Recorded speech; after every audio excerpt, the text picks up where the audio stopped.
Good evening and welcome to the Cabarrus County Board of Education special called meeting for Monday, November the 22nd, 2021. We will say thank you to our viewing audience for joining us live stream, and I would ask that all stand for the Pledge of Allegiance. I pledge allegiance to the flag of the United States of America and to the republic for which it stands, one nation, under God, indivisible, with liberty and justice for all.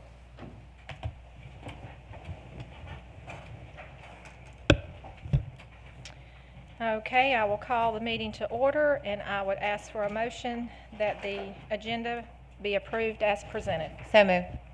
Second. I have a motion by Ms. Blackwell and a second by Ms. Adcock. All those in favor say aye. Aye. Opposed? Thank you. And I'm going to turn this over to Dr. Kopicki for our first agenda item, which is 4.02, Superintendent Information Session regarding the quarantine status.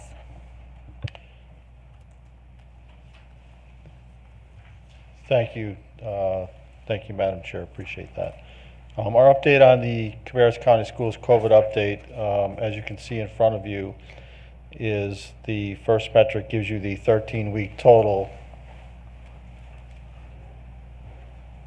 of our system right now. So our most recent updates has 84 positives and 501 quarantines. And if you look at those positives that are turning quarantine, we have roughly 3%.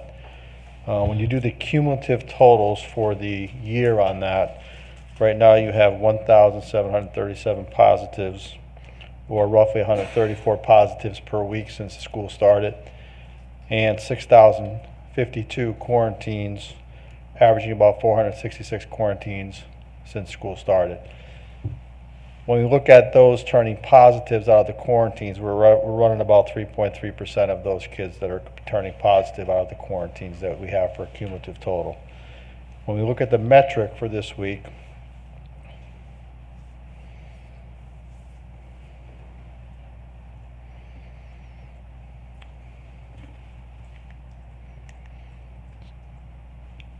we're at a 5% positive rate. We have 612 current cases. As I stated, 84 positive cases in our school system with 501 quarantines. So 3 of the 4 metrics are still in the green, recommending the mask optional according to the metrics. And that is the most recent data that we have for the board. Are there any questions on any of that information? Okay, board members, I'm going to open this up for discussion, and I will begin with Ms. Adcock. I don't have any questions about the metrics. I guess my only question is, can you go back to that first slide for just a moment? So what the ratio, what does that actually show us? Mr. Basilis?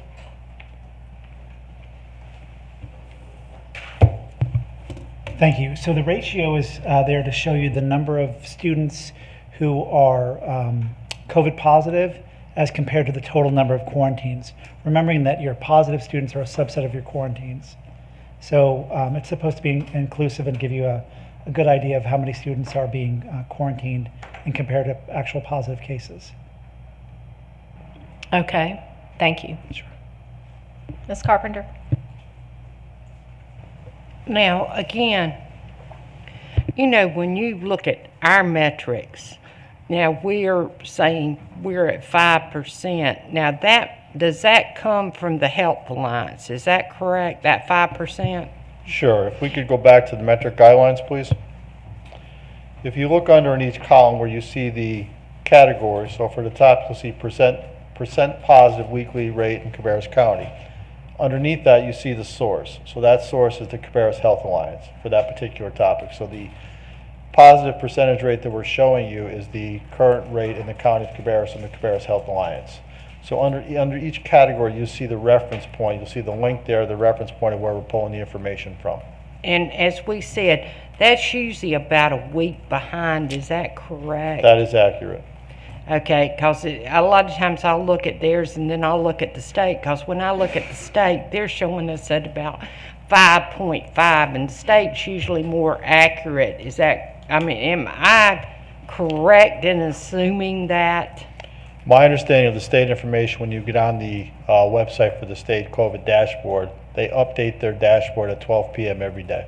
Okay, And I believe the that's CDC, because I when I believe, looked does at the same it thing. the other day, it was showing us at 5.5, which was a little bit higher than what I was seeing on ours. So I just wanted to make sure that my assumption was correct, because if that was correct, it would show us in the yellow zone instead of in the green zone. Right. So I'm saying, how accurate actually is our data? So that kind of confuses me sometimes. Is our metric as good as what it should be? Because we're kind of behind in where we are, because next week that wouldn't be correct. Am I assuming correctly with that? Yeah, so it does change, obviously, from week to week, right? And as you can see in the initial chart, it kind of shows the breakdown of those rates. And we have our bi-weekly calls with the Cabarrus Health Alliance. It goes over that percentage data with us and the case counts and so forth.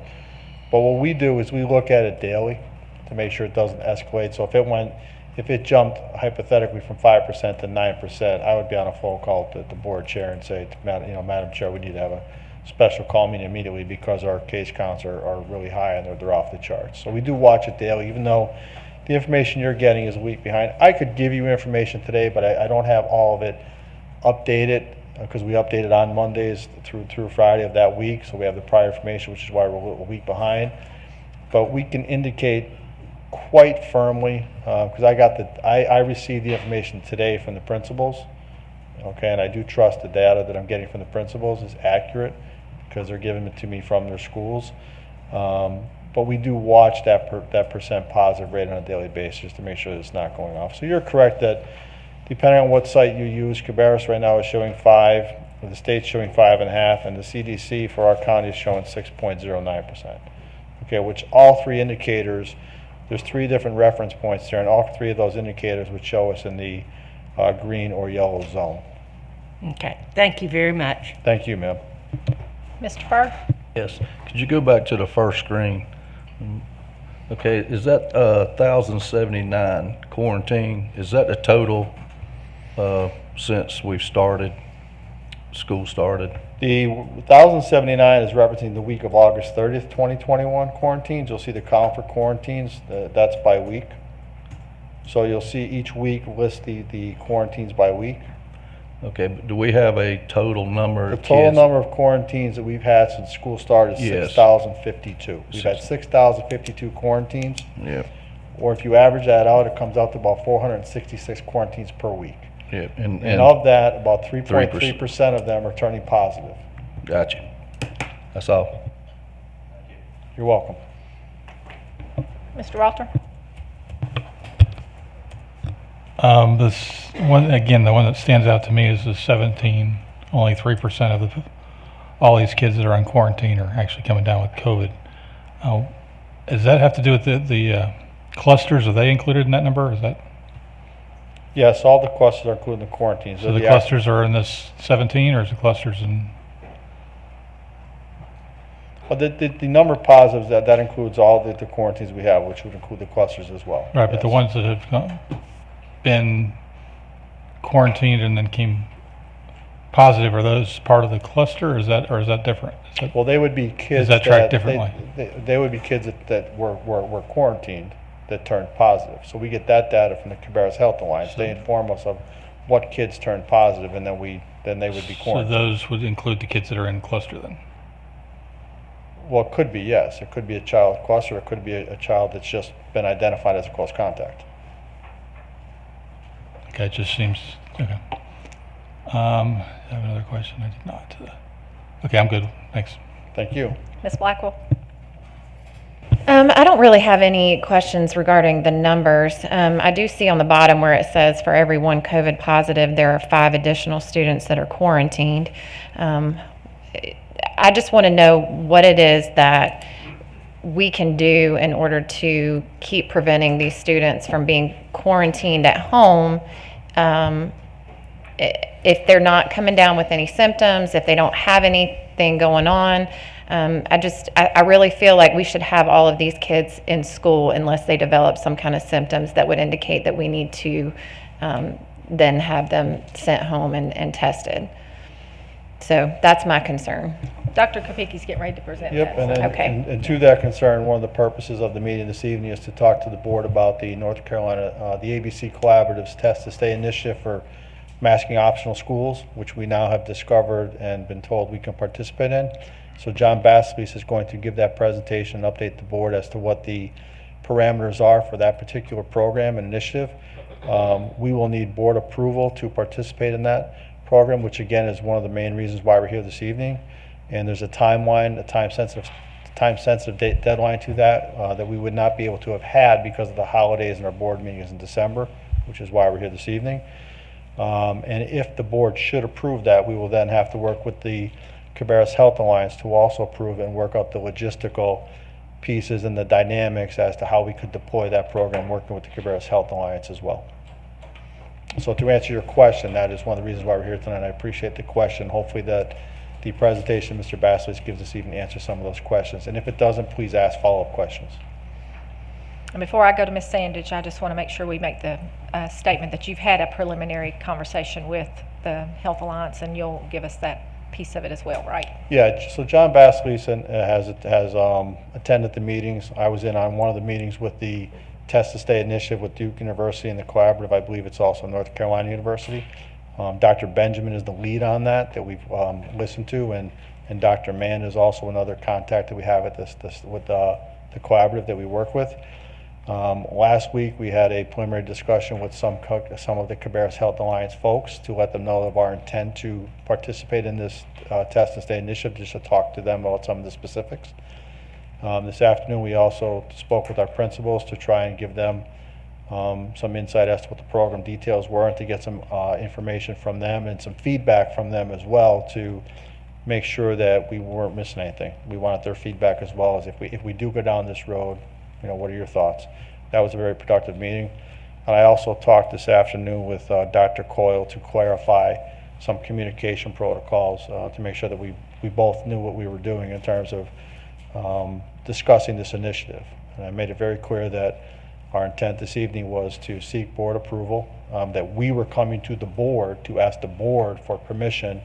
It's something that the administration has initiated to come to the board and ask for your support, so that if we approve this initiative, we can, as you alluded to, have more kids back in school, and those kids that are unnecessarily quarantined could be in school. And then again, we would have to go back to the Alliance and work with them to work out the logistics and seek their approval as well, and make sure that we understand what dynamics are in play for them as well. But they were very productive meetings over the last several days that we've had with all those players. Okay, Ms. Sandage? So initially, thanks for all your work, you and John and your team on this. I know it's a lot to gather all of this data. I'm really glad to see that the positives are going down, but we knew that these quarantines were going to go up. Y'all told us that when we start talking about this initially, and the mask optional, so it just proves that point. So I don't have anything else. Thank you.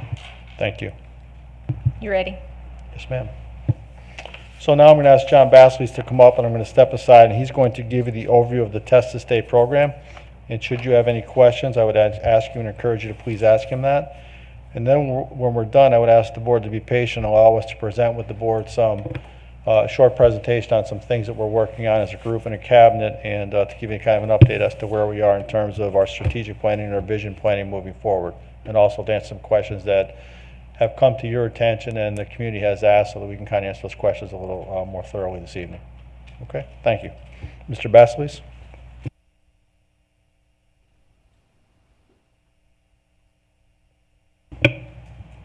Thank you, ladies and gentlemen of the board. I'm grateful for the opportunity to speak to you tonight. So, as you know, to the question that Ms. Blackwell, you asked a few moments ago, is what can we do to address the needs of some of our students who are quarantined, who don't develop symptoms? And we continue to look for safe avenues of support to allow the greatest number of students to be able to return to school in a safe fashion. And so one of the opportunities we have before us is presented by the ABC Science Collaborative's Test to Stay program. So the Test to Stay program is, as you all know, a function of what the ABC Science Collaborative does. ABC Science Collaborative consists of Duke University and UNC University of North Carolina, and this program will help to reduce the number of quarantined students who are close contacts as a result to a school-based exposure to somebody with COVID-19. It will increase direct access to school-based instruction for close contacts who elect to participate in the program. So that's one of the important things that we have to say. We're not forcing this on anybody. If you all approve this and we're able to have a good operational plan with the Health Alliance, parents will have the control to be able to opt in to the program. And then there is frequent testing of the school-exposed close contacts, and then some mitigation strategies for those specific students that will help ensure safety for all students. So the testing must be delivered by school nurses and CHA COVID staff. We've mentioned the ELC staff that we've hired. Since the time that I submitted the final draft of this presentation and some communication I had from somebody at the Health Alliance, it sounds as though if needed, if we were ever deep in the weeds, that the Health Alliance would also be able to train select members of our staff to help as well with that. So the requirements. So obviously you might ask yourself, what are the requirements? In order to be eligible to participate in the Test to Stay program, the student has to be a close contact from a school-based exposure. They can remain in school if their parents allow them to be in the Test to Stay program. And so this would require that the exposed student, the student who would be a close contact, the one who would otherwise be quarantined at home, would be required to wear a mask for the 14-day period since their exposure. And it would be only for those students who would be home. Everybody else would remain mask optional. And then the testing would occur on days 1, 3, 5, and 7. So students would have 4 tests after exposure on days 1, 3, 5, and 7. Now, I know you all are big on logistics, and sort of somebody's bound to say, what if day 7 falls on a Saturday? The folks at Duke have thought about that. They have a calculator that if you plug in the days, it tells you if day 7 falls on a Saturday to do the test on a Friday, and if it falls on a Sunday to do it on a Monday. They have a whole process set up and a whole protocol. So they've thought of all of the little nuances here. So for the purposes of this, it would be a rapid test, mainly because if it's a test to stay, you're going to want to know as quickly as possible. While PCR remains the gold standard, the antigen test, the rapid test is what you really want here for the sake of expediency. So who are ruled out of the Test to Stay program? So if you have a community or family-based exposure, you would not be eligible to participate. So right now, I think I know you guys well enough to know that some of you are thinking, well, how many would that be? In my experience, it's been around 20 to 25% of our close contacts are community-based. So those community-based exposures would not be eligible to participate. And students who test positive, obviously, will follow the protocol for COVID-positive students. So suppose that you're a student on Test to Stay, it's day 3 and you test positive, you would have to go home as a positive student, okay? And then families, we are invited to sign the electronic consent to be able to participate. We can't move forward without parent consent. I think we've been saying that to you all for some time. We will not test people without the parents' consent. And so certainly for this project, parents would need to consent. And then finally, if somebody says, I'd like to test to stay, but I will not wear a mask, we just don't have an avenue to be able to accomplish that. I know that was really quick, but I would like to open it up for questions. I want to make one point real quickly. I didn't know quite how to work this into the slideshow, and I think it might be for you, Mr. Furr. It is test to stay. It is not test to play. So for athletes, they still will have to sit out for their normal time period. They don't get to test their way back into athletics at this time. So I just have a quick question. Yes, ma'am. How does that apply to students that have been vaccinated? It's a great question. So the students who are vaccinated would not be required to be quarantined as close contacts. So vaccinated students are exempt from having to be quarantined. No questions, right? No questions? No questions that they are exempt. There's no question that they're exempt. No. Right. Right. Okay. Clarification. Yeah. Yes, I understand. Okay. Right. Did I miss that when something I presented? No, that was a earlier? great answer. Okay, great. All right, thank you. Sure. I'm going to open it up for discussion. I'll start with Ms. Sandage. Sure. All right, so I heard students a lot. What does this mean for staff? It means the same for staff. I'm so sorry. As Director of Student Services, I sometimes get laser beam focused on students, but you're absolutely correct. Staff would have the same opportunity to test to stay. Okay. And they have the same opportunity to decide not to? Yes. It's my understanding that this is elective and that staff have the opportunity to opt in or opt out. Okay. All right, so 1, 3, 5, and 7. So this is on day 1, 3, 5, and 7, a kid is going to get stuck up their nose, correct?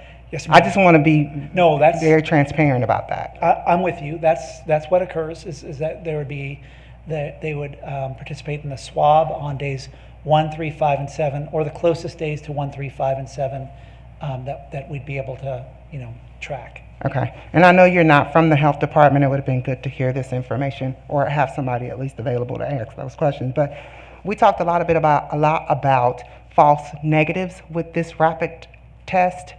So are we not saying that false negatives are possible with this? And I just really Sure. truly want to understand. Well, so I think that there's always a margin of error in any test that you deliver for anyone. It seems to me that the folks at Duke and UNC were comfortable enough with the antigen test to be able to feel as though it would be safe. I think the additional mitigation strategy of the mask for those students also I think helps bolster their confidence in any concern that they might have about transmission to other students. Okay, so there's no questions there. That's what I hear.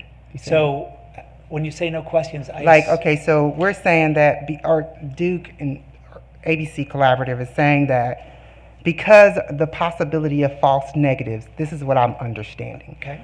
We're going to test on 1, 3, 5, and 7 just to be sure that these are negative. There is no worry about this false negative that we talked about so much initially. So I hope I made sense. No, I think so. I think as you repeat the tests, I would think that your probability of a repeated false negative would decrease, right? So certainly there's a possibility that you'd have a false negative on the first trial that probably would not come up on the second or third, right? Does that make sense?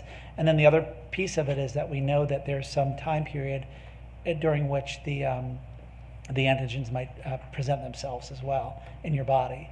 So, I'm not. There may be a more robust answer to that question that somebody with a greater scientific knowledge could give you. I totally understand. I get it. Sure. Thank you. And then can you help me understand about the community-based exposure? Sure. So we have a really good awareness of if a student was exposed as a result of something that occurred at school. So imagine that you're in a classroom, like a fifth grade classroom, and fifth grade classrooms are not subject to class size limitations by the state rules. So what ends up happening is you might have a good number of students within that 6-foot radius of an unmasked student. As we have those students that are potential, close contacts, then we're able to test them and determine whether or not that they're able to on an ongoing basis to be able to stay. Can I go back to to your question though? Would you mind repeating that? Yeah, so you talked about community, this doesn't That's cover right. community. Sure. Yeah, I was trying to figure. So, okay, the community, so we feel really confident. We know exactly what the source of that would be for a school-based exposure.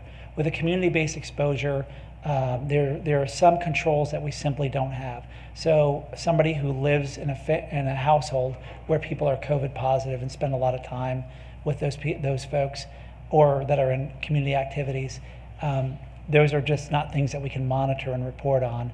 We can't really report on their repeated exposure to those individuals. So at the current time, the ABC Science Collaborative does not allow us to be able to include community or family-based exposures. So if a kid gets exposed at home, they couldn't do the test and stay at school. Am I understanding that correctly? Under the way it's currently designated, you're exactly right. Under the way that we would enter it, you're exactly right. Okay, so they need to stay home. They would need to stay home. Okay. And that is not the majority of the cases that I've been seeing. The majority of the cases I've been seeing have been school-based exposures. I think I said it was somewhere in the 20% range. So for the majority of students, the school-based exposure would be the thing that would be paying the most attention to. All right. I want to make this question make sense to me, but I know what I'm trying to say. Okay. All right, so I've got a mask on, right? And the other person doesn't have a mask on because it's mask optional. And the regular world right now, if that person who didn't have a mask on was COVID positive, with my mask on, I gotta go home too, right? Provided you're within the 6 feet for 15 minutes, yes. All right, so how does that work with the test and stay? So if this test and stay person, they are positive and they stay, but somebody else doesn't have on a mask, and that, they're able to stay with their mask on, but this person doesn't have a mask, and then they end up being positive after they get this 1, 3, 5, 7 test. How does that work in this?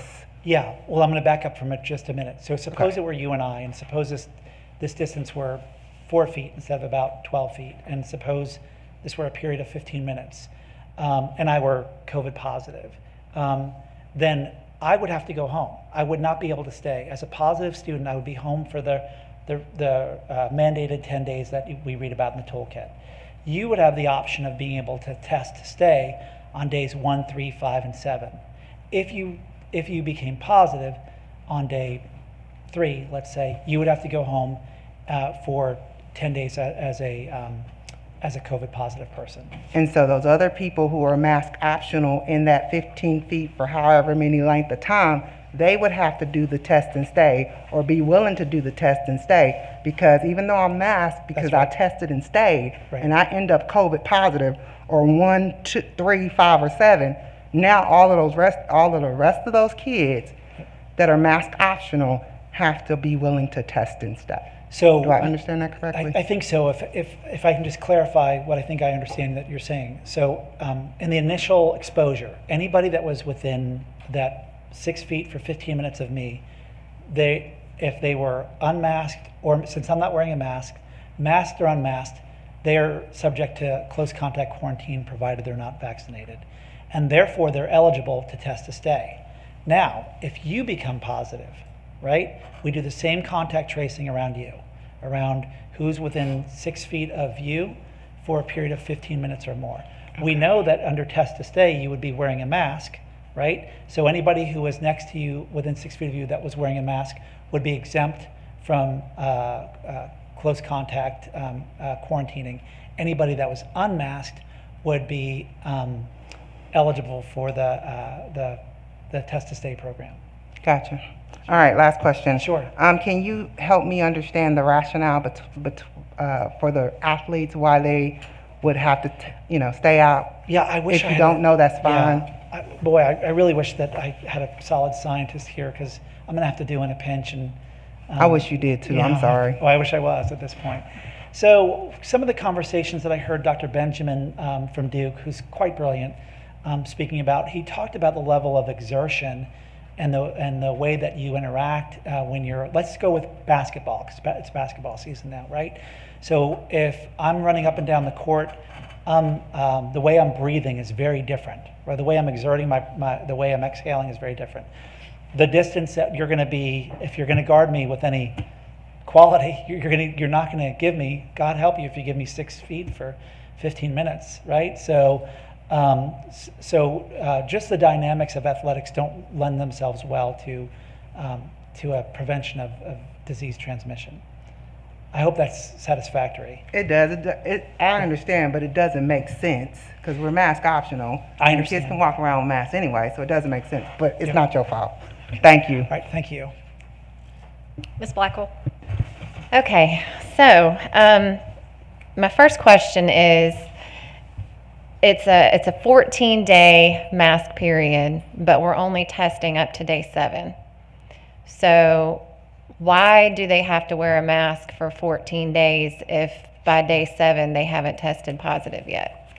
I think the shortest answer to that probably is, in order for us to fully comply with the toolkit, the mandate that comes in the toolkit, and there's really not a lot of mandates in that toolkit. There's a lot of recommendations, but one of the imperatives is that you must follow the quarantine guidelines. And if you're going to be back at any time period prior to the full 14 days, it requires that you be masked. So that's probably the shortest way I can give that answer. It's one of the ways that we have to comply with the toolkit. Okay, and then if vaccinated people can get and also spread COVID, why is there such an exemption for potential contact with people that are positive? So you may be asking a question about disease exposure and vaccination that is beyond my capacity to answer, just because I think it may be more of a medical answer than something that I can provide you. So it sounds like what you're saying is, like, if vaccinated people, if there can still be breakthrough cases, if there was a breakthrough case, those students would have to go home, right? Those students would have to go home for 10 days if they were symptomatic, and if we knew about that. And for those students, if there was a breakthrough case, we would treat that like a positive case. I mean, I hope that answers. Yeah, no, I understand that. I guess what I'm saying is, if I was exposed just like somebody else was exposed, and let's just say that they were vaccinated and I wasn't, but the person that was the exposure was positive, either way, I mean, the potential for me to still be exposed to COVID and then carry that and spread that to someone else is still a potential, regardless as to whether you're vaccinated or not vaccinated. Yeah. So I think that's just my question with this, because if you can get it and spread it still being vaccinated, I feel like we're putting a lot of, I guess, trust in the fact that's going to keep you from not getting it, which unfortunately doesn't really seem to be the case right now, because there are people that are getting quite a few breakthrough cases. So I understand that you can't, that you're not the expert on that in any medical form. So I'm sorry to put that on you. No, it's okay. The only thing I can say with some confidence is that it seems as though the probability of you having a breakthrough case for somebody who's vaccinated, it seems to be less than somebody who is unvaccinated, barring the people who have the antibodies who've had COVID within the last 90 days. Yeah. But I'm sure there's a much more robust answer from somebody with better medical knowledge than I. Alrighty. Okay. All right, thank you. All right, thank you. Mr. Walter? Yeah, I think a lot of my questions have been answered, especially concerning staff. But in essence here, if we're looking at the numbers from the chart that you gave us, you had 500 students that were quarantined, and only 3% of those came up with COVID. So you're talking, we're quarantining 480 kids that never come down with COVID. So this is an option to bring at least a good portion of those. I guess you said about 100 of those would not be wouldn't qualify because they're a community, but that's 300 students that now have an option to come back to school because we have a test if they want to do that. So that's the intention. So remember, the quarantine includes the COVID positive kids. So those COVID positive kids will be home. right? And so, and then the community exposed kids would not be eligible. But for Still 300 to something Yeah, out of still last a- week right. would now have an option That's correct. to come back to school. That's the intention. That's the intention of the program. Okay, thank you. Mr. Furr? Yes. Well, it's very obvious you guys are trying your best to get kids back in school. We as a board, we've been asking hard questions and wanting to get to this point for some time, and looks like this is the only way we're going to get there. What I do like about it is it's still a parent's choice, and that's the way it should be. And it's like Rob just mentioned, if you look at the total school year, what I asked Dr. Kopicki, that's 6,052 kids, 3.3%. That means, we've sent home over 5,800 kids for 10 days, and they don't have any symptoms. Which you do all that math, and you're talking about, 58,000 days of school lost. Well, not completely lost, but not in person. And to me, that's a crime, and this is the way we can hopefully overcome this. I mean, we've been putting up, our backs have been put against the wall to for us to be in this situation. So this will help. And so anything that will help, I'm all for it. So thank you. Thank you. Ms. Carpenter? Yes. Did we ever do any kind of, with the quarantines, did we ever survey those individuals to say, hey, if we had something come out, would you be interested in participating in these programs? No, ma'am, I don't believe we've surveyed anybody about I'm so sorry. I don't know that we've surveyed anybody about their interest level in participating. What would happen, if I can give you just a quick overview, one of the protocols is that if you all approve this, and if the Health Alliance and us together come up with a really good operational plan, and we're able to move forward with it, then what ended up happening is at the time of exposure, a family would be invited in at that point, right? So you would get the call to say, hey, your child is we're so sorry, your child's been exposed to someone with COVID. Would you consider being a part of the Test to Stay program? And then a brief explanation of it. So it's much more, I would say, a one-on-one, one-by-one, than it is about doing a mass survey. So short answer is no, we did not do a survey, ma'am. I was just curious, and I want to make sure that I completely understand. Sure. You said that if someone or a child has, or one of our staff has been vaccinated, then they would be ineligible for this program, or they would be eligible for this? Sure. Explain it to. I want to make sure that I completely understand. Sure. that. So it wouldn't be required because they wouldn't be quarantined to go home unless they were symptomatic and positive. Okay. Does that make sense? So if it were a case where, let's go to an example where if, let's say Mr. Walter were vaccinated and I was a COVID positive person within 6 feet of him for 15 minutes, and I go home as a COVID positive person, Mr. Walter would not have to go home. He would not have to test to stay because he's vaccinated. In my example, does that make sense? Okay, and he's not showing any symptoms. And he's not showing any symptoms. And would he be able to stay at school then? He wouldn't have to go home then? He would not have to go home. Okay, as long as he's vaccinated, so he would not have to participate in the program That's right. at all. And I should qualify and say fully vaccinated. Fully vaccinated, and it doesn't matter if he was wearing a mask, not wearing a mask at all, anything at all then? No, it doesn't. Okay, matter. so that's why I wanted to make sure that I understood that completely. And one of the things, and I know that Laura and Tim's going to jump up and down in joy when they hear this. This has been one of our problems. The quarantines have been a problem, and trying to find a solution.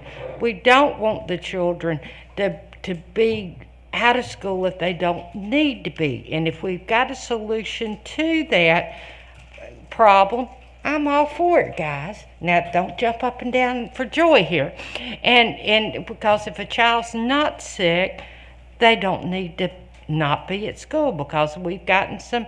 Now don't sit there and but because I've gotten numerous emails where parents, single parents, they don't, they're being home and the child's not showing any symptoms. But if we've got a solution to that problem, that's fine. But again, I see that where they say they're going to have to be wearing a mask, and there's some parents, no matter what you say, they don't want their children to wear a mask, and I know that's going to become a problem. That's why I asked about the survey. Sure. If we had done that. And so, again, we must honor any parent's request to do that. If they choose not to be in the program, and if the mask is a barrier to them, we have to respect their right to make that decision for their family and for their child.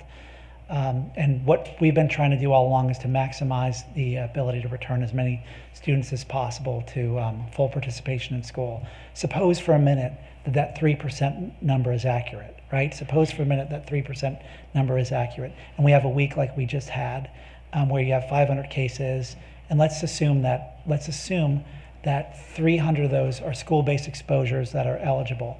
If it's only 3%, right? I feel really badly for the 9 kids who will have to be quarantined for that week, but I feel a great sense of relief for the 290 some odd that would be able to come back, right? So it's about doing the most good we possibly can for the most students and families we can. Well, we're talking about the children. I mean, we keep talking about the children, but one of the things that we really need to be talking about also is we've got staff, with us having staff shortages, with assistants, with teachers, with bus drivers, and with all this other things, we really need to be looking at those type things too. That's a real crisis that we have been in. And so we need those people not to be quarantined also. The children's very important, but that is crucial. Sure. And with the shortages we've been having, especially in those areas, and our non-essential people, that is a real problem too.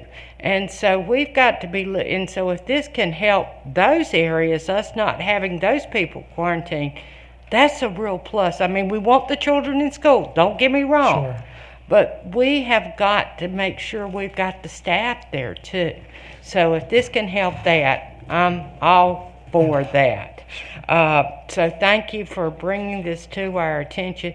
And if we can do that, we need to do it. Yes. Thank you so much. I hope you'll forgive my blind spot. I do get very student focused, right? And so And I'm glad Ms. Carpenter keeps bringing up staff, because that's really important, because if you get a teacher quarantine, you're affecting a lot of kids that may get sent to the library to sit there because they don't have a substitute teacher, and that's not helping. Nobody wins in that. So thank you for keep bringing up staff. Thank you. Ms. Adcock. Well, thank you very much for working on this, and Dr. Kopicki also for just taking the lead and getting us out there in the front of this, and hopefully everybody's going to benefit. So I do have a question, and this is more operational, and you may not know the answer, but at this time when we do roll this out, do we have enough nurses and support teams for system-wide? That's a fantastic question. It's really a fantastic question. It's something that we'll be working on, having a good operation plan with the Health Alliance. So that's, folks, I say this a lot. It takes all yeses or one no, right? And you all are sort of the primary yes that we need to get. Once we have that, we'll be able to start talking operationally with the Health Alliance about their capacity to do this, with the ELC staff that they brought on, the grant that we talked about over the summer and into the fall, as well as the nurses themselves. So you're right, it can be a capacity issue. We just want to have a really good operational plan in place before we full on do this. And then you also said vaccinated students, and then I guess vaccinated staff. So Yes, how are we ma'am. going to know if people are vaccinated? So it's a very good question. So certainly whether or not somebody shares the status of their vaccination is it's up to them if they want to disclose that or not. So So what ends up happening in that circumstance is, as you can imagine, if you're calling a family and saying your child's going to have to be home for, this period of 14 days, at that point, it's quite possible that a parent's going to say, but she or he who's vaccinated, I can send you a copy of their card, and then they're able to confirm that. I think that's what's more likely to occur. Same for staff. Thank you very Sure. much. Appreciate it. So you took that question right from my page. That's great. But I do want to clarify, Yes, with ma'am. that being said, are they fully staffed with the additional assistance to the nurses that they were working on? So they're currently fully staffed. I think one thing you have to remember anytime that you have a staff of, 7 dozen people or so in a job market like we currently have, there's some churning, there's some volatility in who's at what and which role. So I think I'll have to look to see if we have any current openings that need to be filled, but certainly I would say that they're fully staffed or very close to fully staffed. Great. I'm glad we pushed to get that taken care of, since this is going to benefit this program tremendously. Yeah. So, I agree with everyone up here, and I was telling Dr. Kapicki I felt like this was an additional tool in our kit for a change. The remote learning. So we know that we all need to be, and that maybe that'll be in the next segment of your presentation.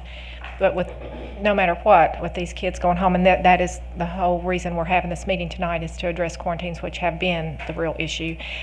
We still need to look at what that looks like for kids that will have to be sent back home, or choose to stay, I guess is a better way to say it. But we need to be addressing that as well.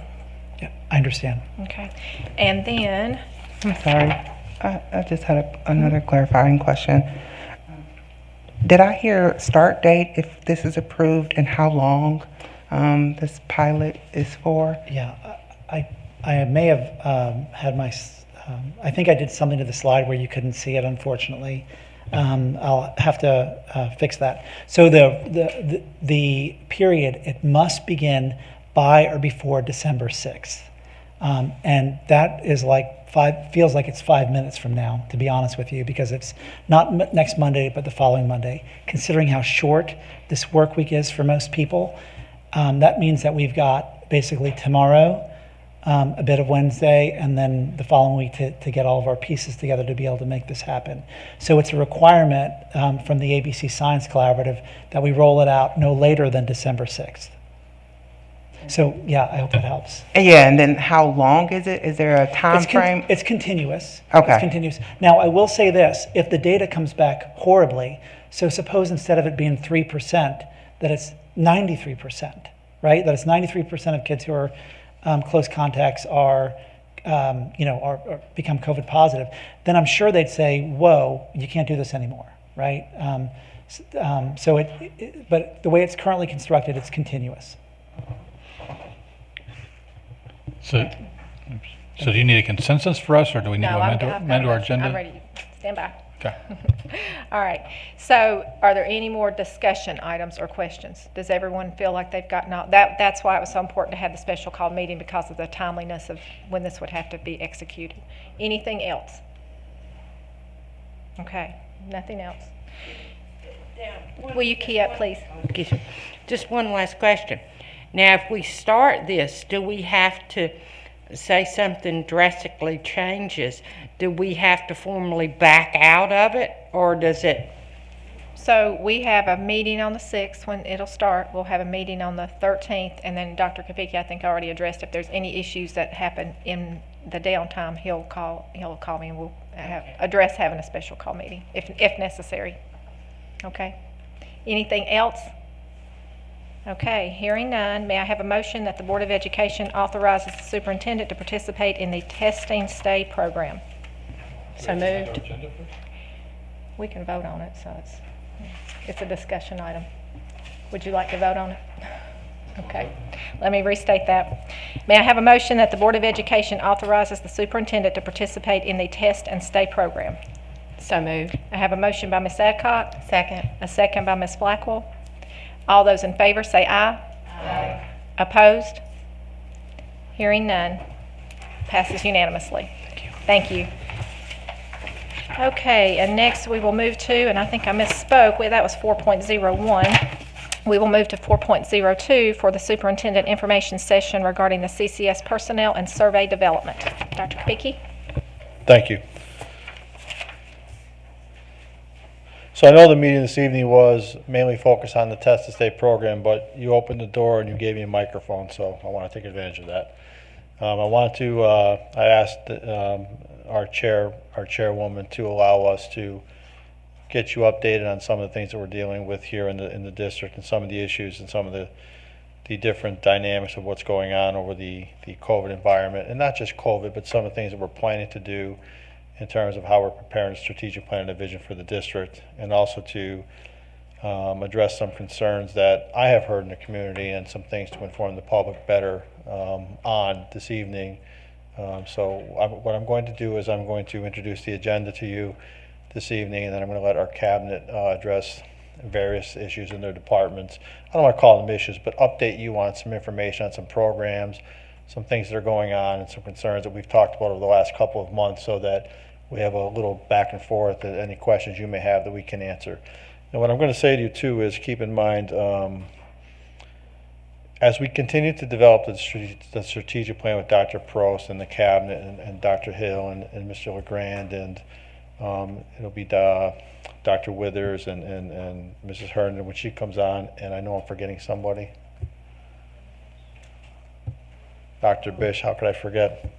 I apologize.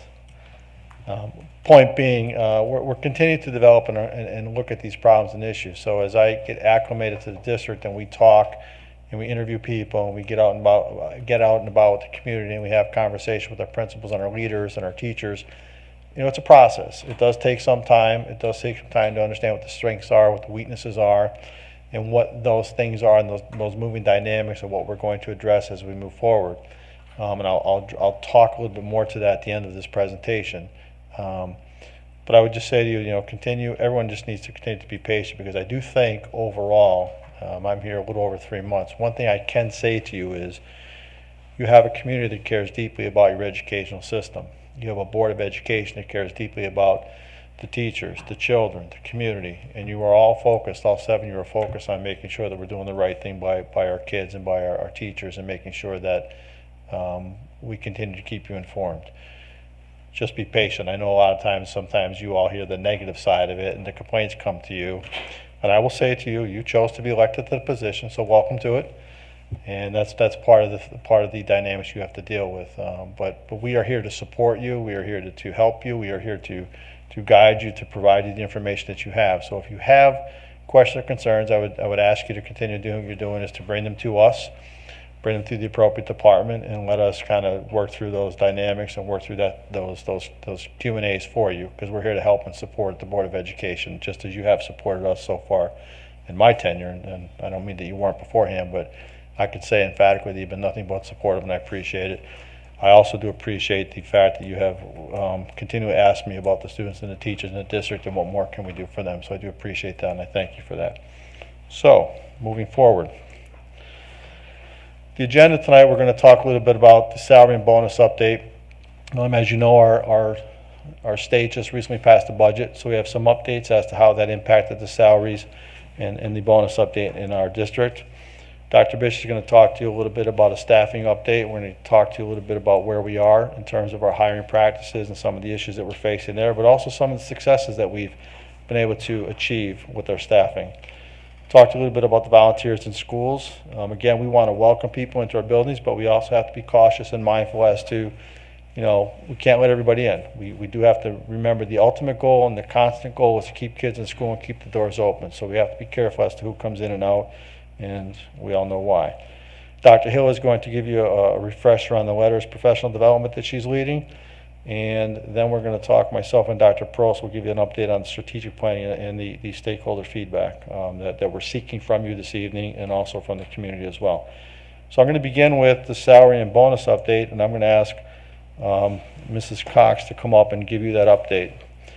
These are our objectives for the evening: to make sure that we have an understanding with our board on those staffing issues, to explain the letters of professional development to you, to share our strategic planning updates, and then to ask you for some input that you may have, and that will be continual. It's not just this evening, but we want to see where we're at this evening with the board, and to get some input from you if you have any. And I will continue to work with the board and seek your input on some of the concerns and issues you have as we develop the strategic plan moving forward. Mrs. Cox?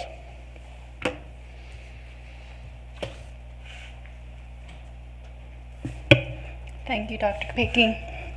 Madam Chair, fellow board, I get the fun, duty of presenting salary and budget bonuses that we've had in the last year, previous years, and what we look forward to in this coming year.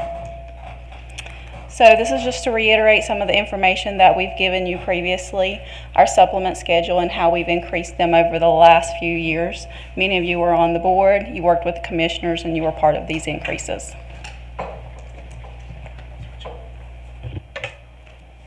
The legislative bonuses, these are the bonuses that we don't particularly have a say in. The state mandates that we assign certain bonuses to our employees in certain categories. So this is the same thing. I'm reiterating things that you've seen previously in our performance bonuses that the state paid. They'll continue to pay some of those this year, but not all of those, so that's left blank intentionally, and I'll talk to you about what's coming up this year for the performance bonuses. The teacher bonuses specifically, those have also been included in the year, and we'll talk about those. Jumpstart bonuses, Dr. Hill has presented to you in the past, and we did a lot with those over this previous summer. And the licensed child care bonuses, which was also pretty critical to our child care support. Classified bonus, you are a big part of this. We paid 6% to all of our classified staff in May previously. Many districts are currently paying bonuses with their ESSER funds, and there's a lot of discussion around this. We actually got ahead of that game, and we did that in May. Now, this is the fun part. Our governor has signed our first budget in over 3 years, so yay for us. We actually are going to see some increases and some bonuses and some additional supplements. So starting with our teachers, we have 2.5% on average to our teachers. That's 1.3% to the teacher salary schedule, and then their step increase that was granted for this year. So good for them, 2.5% average per year for the next 2 years. It is a biennium budget. Our assistant principals, they're tied to the teacher schedule, so they will also see an average of 2.5%. Hey, Carrie, can I just ask one quick question, just to timeline this? So when will they see that? Okay. I know, I knew you were coming, but I knew that's actually the a question that my phone's probably going to start blowing up. When? So just yes. So we're going to talk about that because there are so many pieces to this budget. The state wanted some additional time to disseminate that information down to the districts. It goes into effect as of July 1st, but our teachers will not see it on their checks and in their increases until January. We do not currently have the exact date because they have not given us all of the information we need to do this, but January 1 forward. And just to make sure we clarify, it goes back to July, right? It will go back to July, yes. Right. Most people don't understand that and why that takes place, but it's because it takes so long to get that budget approved. Yes. Right. And it is based on a fiscal year, so our fiscal year runs July 1 through June 30th. It's very rare if the state makes it as of the date the budget is passed from that date forward. It's always July 1 through June 30th. Okay. So our principals, they also will see in the 2.5% increase over both of the fiscal years in the biennium. And all other non-certified staff will see 2.5% up to a minimum of $13 per hour. So anyone over $13 an hour will get 2.5%. Anyone under $13 an hour will now have the minimum of $13. And in the next year of the biennium, it'll be a minimum of $15 per hour. Okay, that's a big win for us. So bonuses and supplements per the state budget. So this is in addition to what we provide locally. All full-time staff will receive a $1,000 premium pay bonus. Any staff member who receives less than a total of $75,000 will also receive an additional $500. So that's $1,500 bonus. On top of that, our teachers will also receive the $300 bonus, where I'd previously talked about the performance bonus. They got rid of several sections of that performance bonus and they consolidated it and said all teachers will receive $300. Okay. There will continue to be the performance bonus for the AP, the IB, the CTE. So based on testing scores for those program areas, they will also get a performance bonus up to $3,500 depending on the number of children and their test score. When you say all employees, Ms. Carpenter, will you key up, please? that very first one, is that certified or uncertified? Is All. that everybody? That is all full-time staff. So that's all full-time, yes. certified or uncertified? Okay. Certified and non-certified. Okay. Okay. So on top of our bonus structure, they have also implemented what they call the monthly supplement for certain key certified staff. Your psychologists, your SLPs, and your audiologists will see an additional $350 per month, and our counselors will receive an extra $100 per month. So those actually follow the instructional salary schedule by the state, but they're going to add that in a supplement form. Okay, and our principal's performance bonus has been actually reapplied back to all principals, and they'll receive an $1,800 performance bonus. So, back to your question. The effective date and the application for bonuses and increases.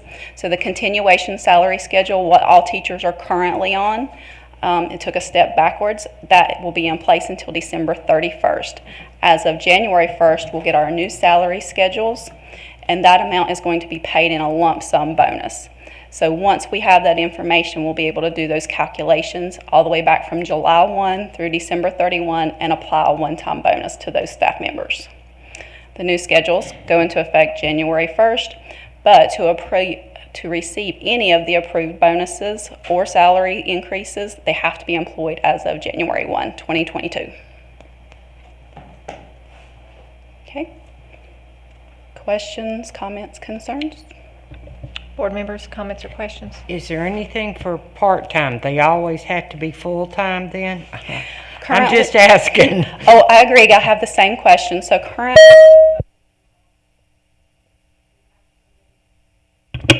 for full-time staff only, part-time, they have not actually given us the guidelines on how that's going to be applied. So we hope that it's going to be prorated based on their part-time status, but we have not been provided those guidelines.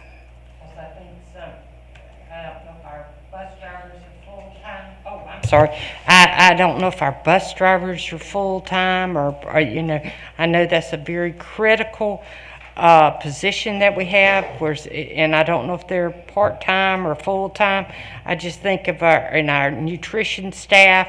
Those are, again, critical positions that we have. Sometimes our Agreed. subs, again, a critical position. I'm just thinking of those areas, and that's why I'm asking that. So historically, they actually do say it's going to be a prorated share. So if the staff member would be 75% employed, they would receive $750. But again, the way the legislature has written the law right now, it mandates full-time employees only. So if at some point that comes down that it is only full-time, then we would bring back to Dr. Kopicki how he wants to handle those other staff members. Thank you very much. You're welcome. Do we know what the impact is to our budget? Not yet. Because we have a lot of locally paid teachers, right? So, Yes. So when you say this is a win, can you just break that down into layman's terms for somebody who doesn't pay attention to the bonus, doesn't understand how statutes are written or the language they're in? Can you just break that down just a little bit? The biggest part of that win comes in that we actually do have a budget. As you recall from previous board meetings, there were many years that our staff did not see any increases. And in the years that there's no budget passed, we do not see increases. So that is number one, the win, that we actually do have a budget we can follow with salary increases and step increases on top of it. The second part of that is that there will be a $1,000 bonus or up to $1,500 bonus for all staff. For those that are, missing some salary or are struggling with the inflation, that's a win for them. Thank you. You're welcome. Okay, board members, any other comments or questions? So I'm back on Carolyn's thing again about this part-time thing.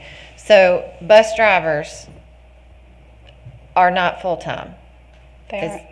We have very few that are actually full-time. The majority are part-time. Okay.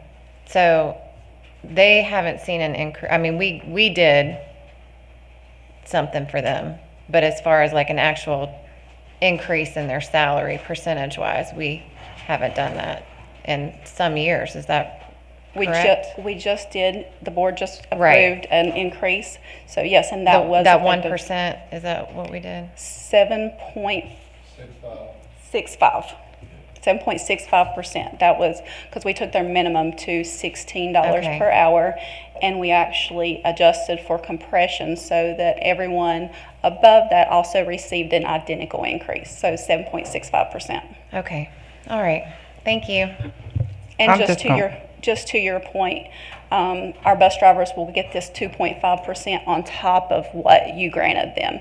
Where many districts have said it is underneath theirs, our district is actually giving the additional one from the state. How many of our bus drivers, you said that's very few that are actually full-time. Do we know like how many are full-time? I do not. We don't know. Okay. I will say Sorry. that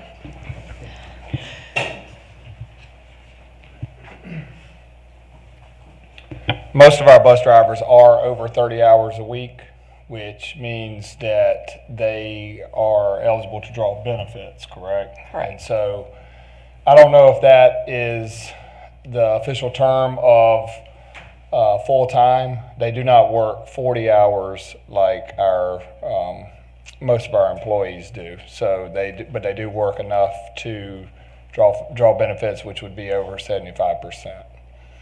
So they can draw benefits, but is there a certain number of hours that's, because I know certain businesses don't require 40 hours to be considered full-time. It could be 36.5 or whatever. So does the state, as far as these as considered full-time, do they have a certain number of hours that they would consider as a full-time? Because to your point, I mean, if they're working 30 hours, a little bit over that, and they're eligible for benefits from us, I mean, would that be considered full-time?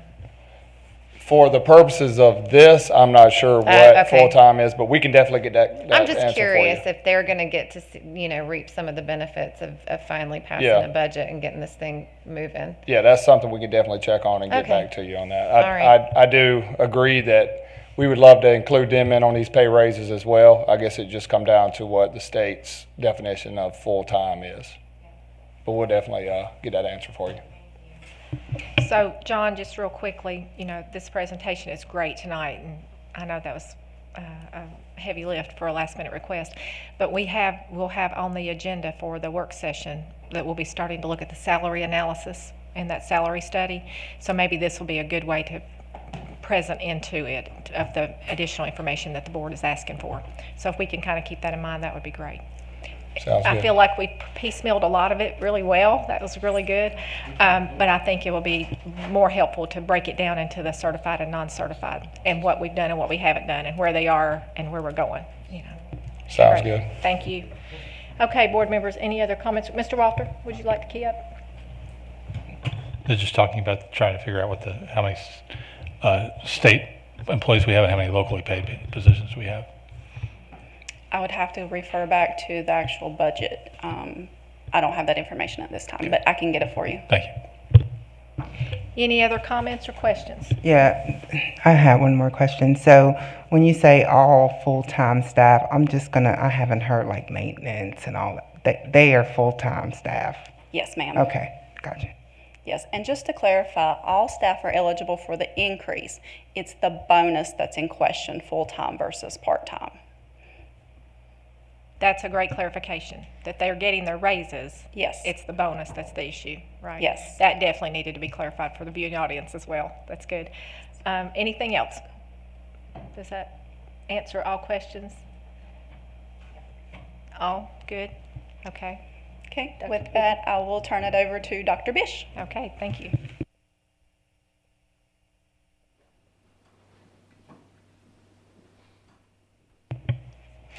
Good evening. Thank you for the opportunity to share some updates with you. We continue at about the same level of staffing shortages since the last report when I did a vacancy report to the board. We have approximately 75 teaching vacancies, and that is all grades, all disciplines. Exceptional children, those openings continue to be the highest, and as I work with HR directors and assistant superintendents around the region and around the state and across the country, that is consistent with what we're seeing. We were able to make some headway on bus drivers. We were down to about 55, and you did a pay raise. Thank you very much. And we immediately dropped to 35.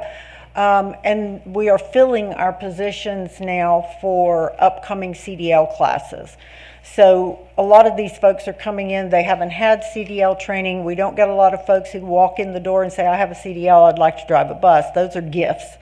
We got a few with the pay raise, but mostly people now interested in coming in. So we're making progress there.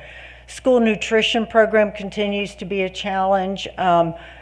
There are openings across all types of our jobs. I think Mr. Furr made a point on the vacancy report. When's the last time we saw a PE position at a high school open?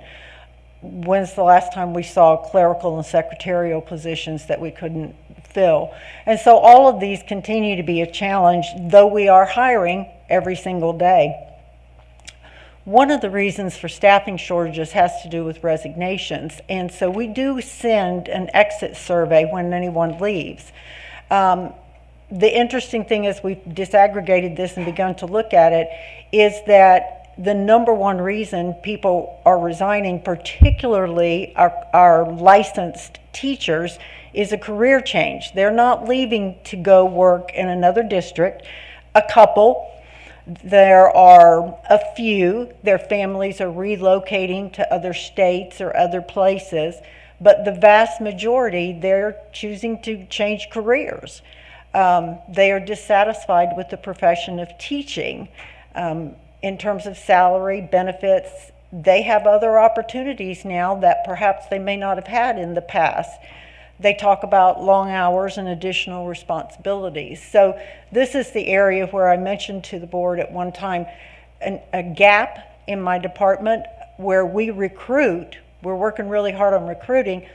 We get them hired, but there's a gap in where are we working on retention.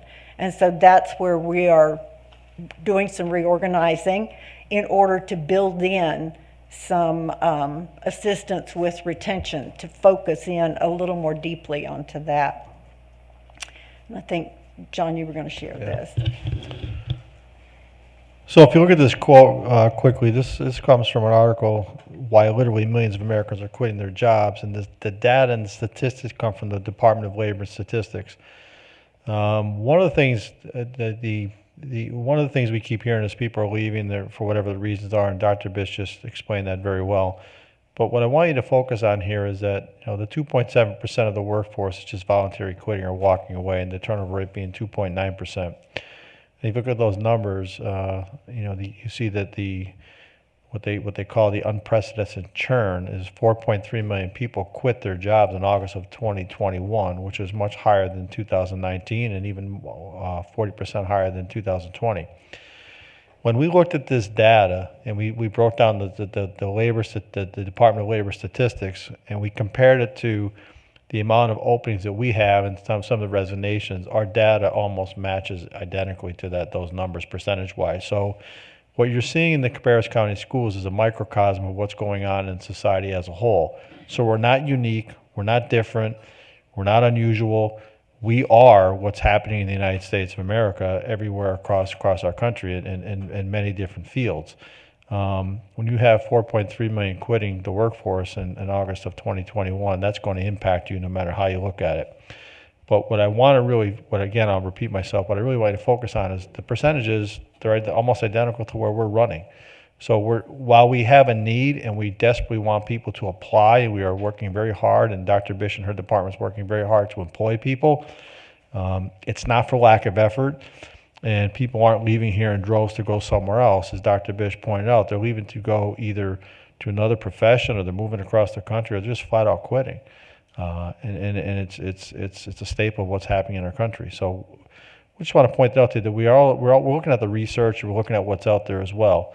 Dr. Hill was the person who kind of pointed this out to me today, and when I took a look at it and started looking at the numbers, it matched our own district. So just want to keep you aware that, you know, it's not an anomaly. It's what's going on in our world today, and we are definitely being impacted by that. Dr. Reese, will you take a minute, and it might need to be Carrie, but I know that's a lot of confusion about how teachers are paid, how their salary structured. You know, it's more state versus local, and I think that clarification hasn't been made for a good while. I'm not sure which one of you want to do that, but that the salaries, you want to go through? Why don't we go through the presentation first, and we'll come back to that. Thank you. Okay. So let's talk about recruitment. Retention's another issue, but let's talk about what we're doing, because we are seeing this. So I did share with you that we currently have 20 student teachers. December graduation isn't as high, obviously, as May. We have early hiring sheets for 9 of them, with several more in process. They are eligible to be hired as of November 29th. So on the 29th, they will literally take classrooms that are currently empty. So principals are hiring the current student teachers where their licensure areas match the needs within the district. In the spring term, we are hosting 68 student teachers. That's not as many as we have in years past. There have been years we've hosted 100 or more, but the colleges of education are also seeing a steep drop-off in terms of the number of people going into education as a career. But we do have 68 in the spring. We have completed 5 job fairs. We have 9 more between December and April. Some are virtual across the country. Some are in person here in the state.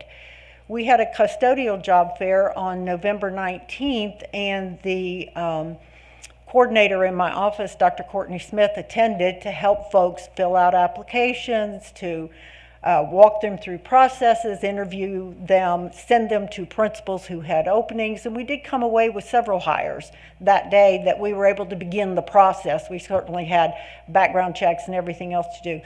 But she is attending not just teacher job fairs. So we're working to try to see, can we recruit across the board for all of our needs?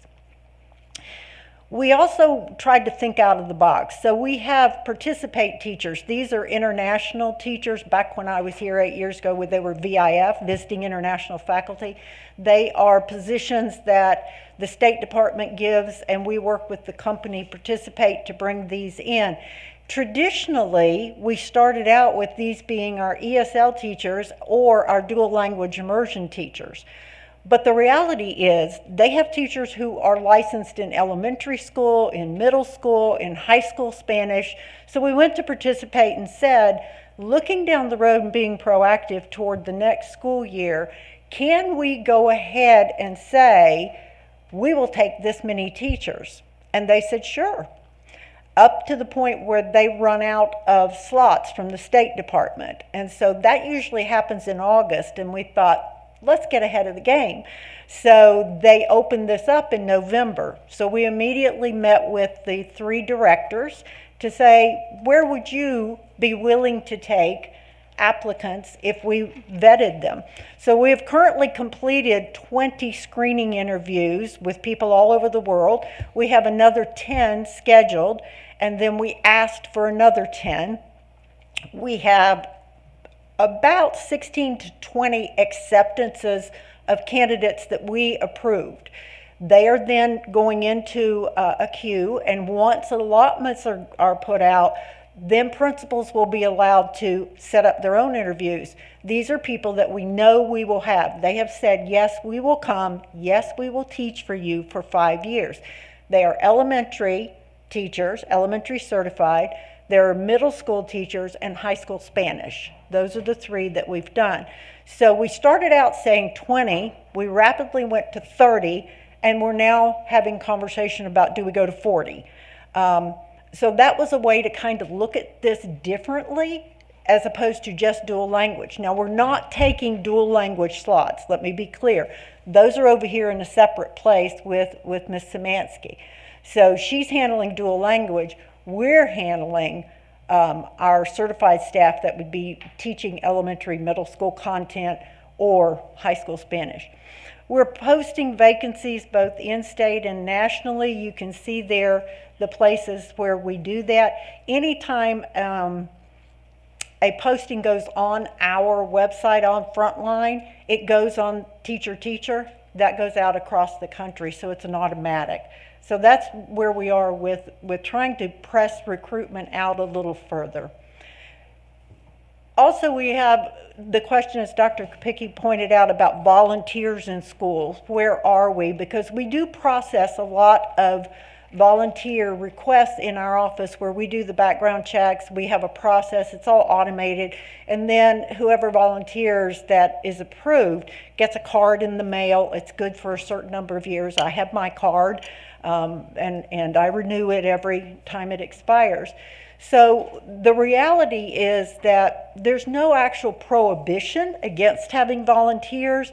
However, we do say that principals have volunteers for essential work around safety or health or instruction.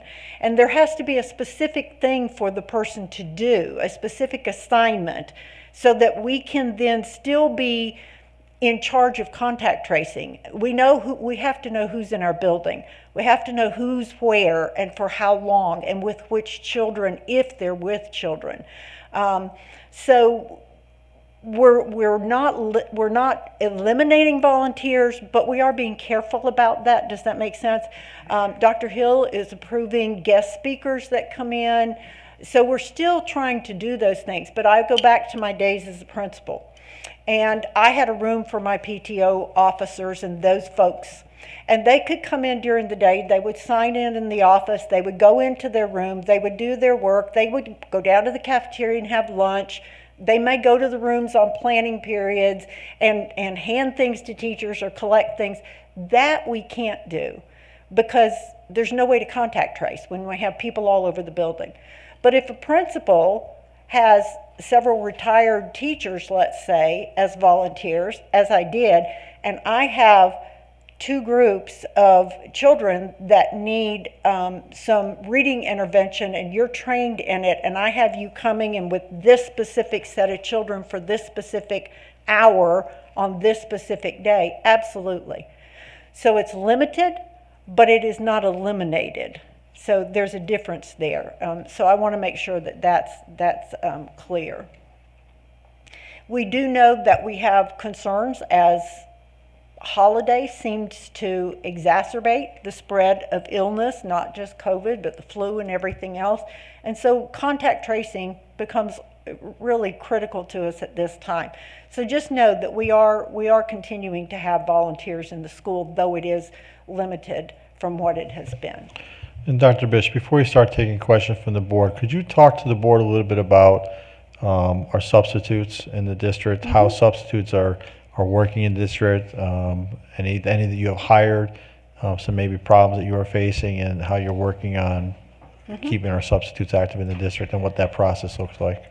So we process substitutes every single day. I sign off on those, and the specialist in my office who works with subs, we process those daily, and we have at least once a week, more than that if needed. Anytime we have just 1 or 2 or 3, then Ms. Hartzell will do a virtual sub orientation, which is required, and get people in process. So we are continuously adding subs. If people call and they say, well, I'm struggling with how to do the application, we sit on the phone and walk them through it.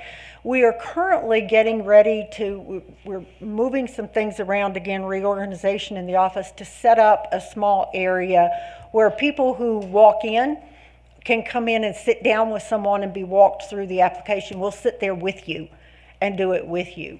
There are pieces we can't change, the background check, the drug test. I was background checked. I went for a drug test. So did Dr. Kopicki. And those things are taking a little longer. The background checks are taking a little longer right now, particularly for anybody who is out of state. So we process them constantly. The problem is that sometimes subs only want to work at one school maybe at my child's school, or we have subs who, lots of times folks think teaching's not really that hard, and then they come in and sub and find out, yeah, that's really hard work. But we do process constantly. We also have principals, I have said to principals, in your emails to families, in your newsletters, encourage parents who want to work during the day at their time. I want to work 1 day a week or 2 days a week or 3 days a week, that this is a great way to do that and to be able to work. And Dr. Bish, if you're a retired teacher and you've been out, and if you retired and you're out of the system, clarify for me, because I do believe that I'm accurate when I say this, they still have to go through a new background check and a new drug test. That's required by law, that we have to implement that. And you're still required to have, they still have to go through the process according to the law. Yes, and the other thing that we have to understand is that when someone retires, you must sit out 6 months, okay? But references are only accepted for 6 months. If I'm past 6 months, I have to have new references. I worked in Cabarrus County Schools for 25 years. I had to have new references. So we have to ask for references. That's very easy. You click a button and it sends it out. I monitor that, as well as several people in my office. If I see that the reference has been sent and the person doing it gets a link and it hasn't been filled out after a week, I click it and resend it so that it pops in their email again. So if it got lost, we do that again. But I sometimes get questions from teachers and they say, well, I worked for 30 years in Cabarrus County Schools. Why do I have to go to a background check? Why do I have to go get drug tested? Well, because you're not an employee now. You're coming back and we treat you as a new employee in the sense that the law says we have to do a background check and we have to do a drug test for you. Can retired teachers, if they're having difficulty, call you to walk through the Absolutely. system, or can they come in and make an appointment with you, or just walk in and meet with you to fill an application? Or can we help them that way? They can email, they can call, they can walk in the door. Any of those three, if they are driving by and think, I'm going to stop in and see what's the problem, why can't, I don't know how to do this application. All they have to do is come in. We have somebody at the front desk. We have someone to help them anytime. And that's not just true for subs. That's true for anyone. We have folks who come in with our custodial, our child nutrition folks. Lots of folks come in and say, can you walk me through it? They don't have a computer at home. We've seen errors where they're trying to do this on a telephone. I don't know about y'all, but my eyesight wouldn't let me do this on a telephone. These things are way too tiny. And they've made mistakes. And so we call them and say, I think this was just an error. And we bring them in, we sit them down, we walk them through, and we fix it. So I invite folks to come in. I invite folks to walk in the door. If you want to call for an appointment, that's fabulous. But if you want to walk in the door without an appointment, we're going to see you. We're going to take care of you, and we're going to get you through the application process. So Dr. Bish, I just want to make a clarification point, because I know you and I have spoke about this along with Dr. Kopicki. But I think in general, most people understand you're going to have a background check. You're going to have to do the drug test. There are those qualifications. You may have done something not good after you left our school system. Mm-hmm. We get that. I think one of the issues that I know you said you would work on is expediting the retired teachers, especially not having to go through transcript requests. Mm-hmm. Things that a first-time person who had never worked with us still has to really comply according to our system.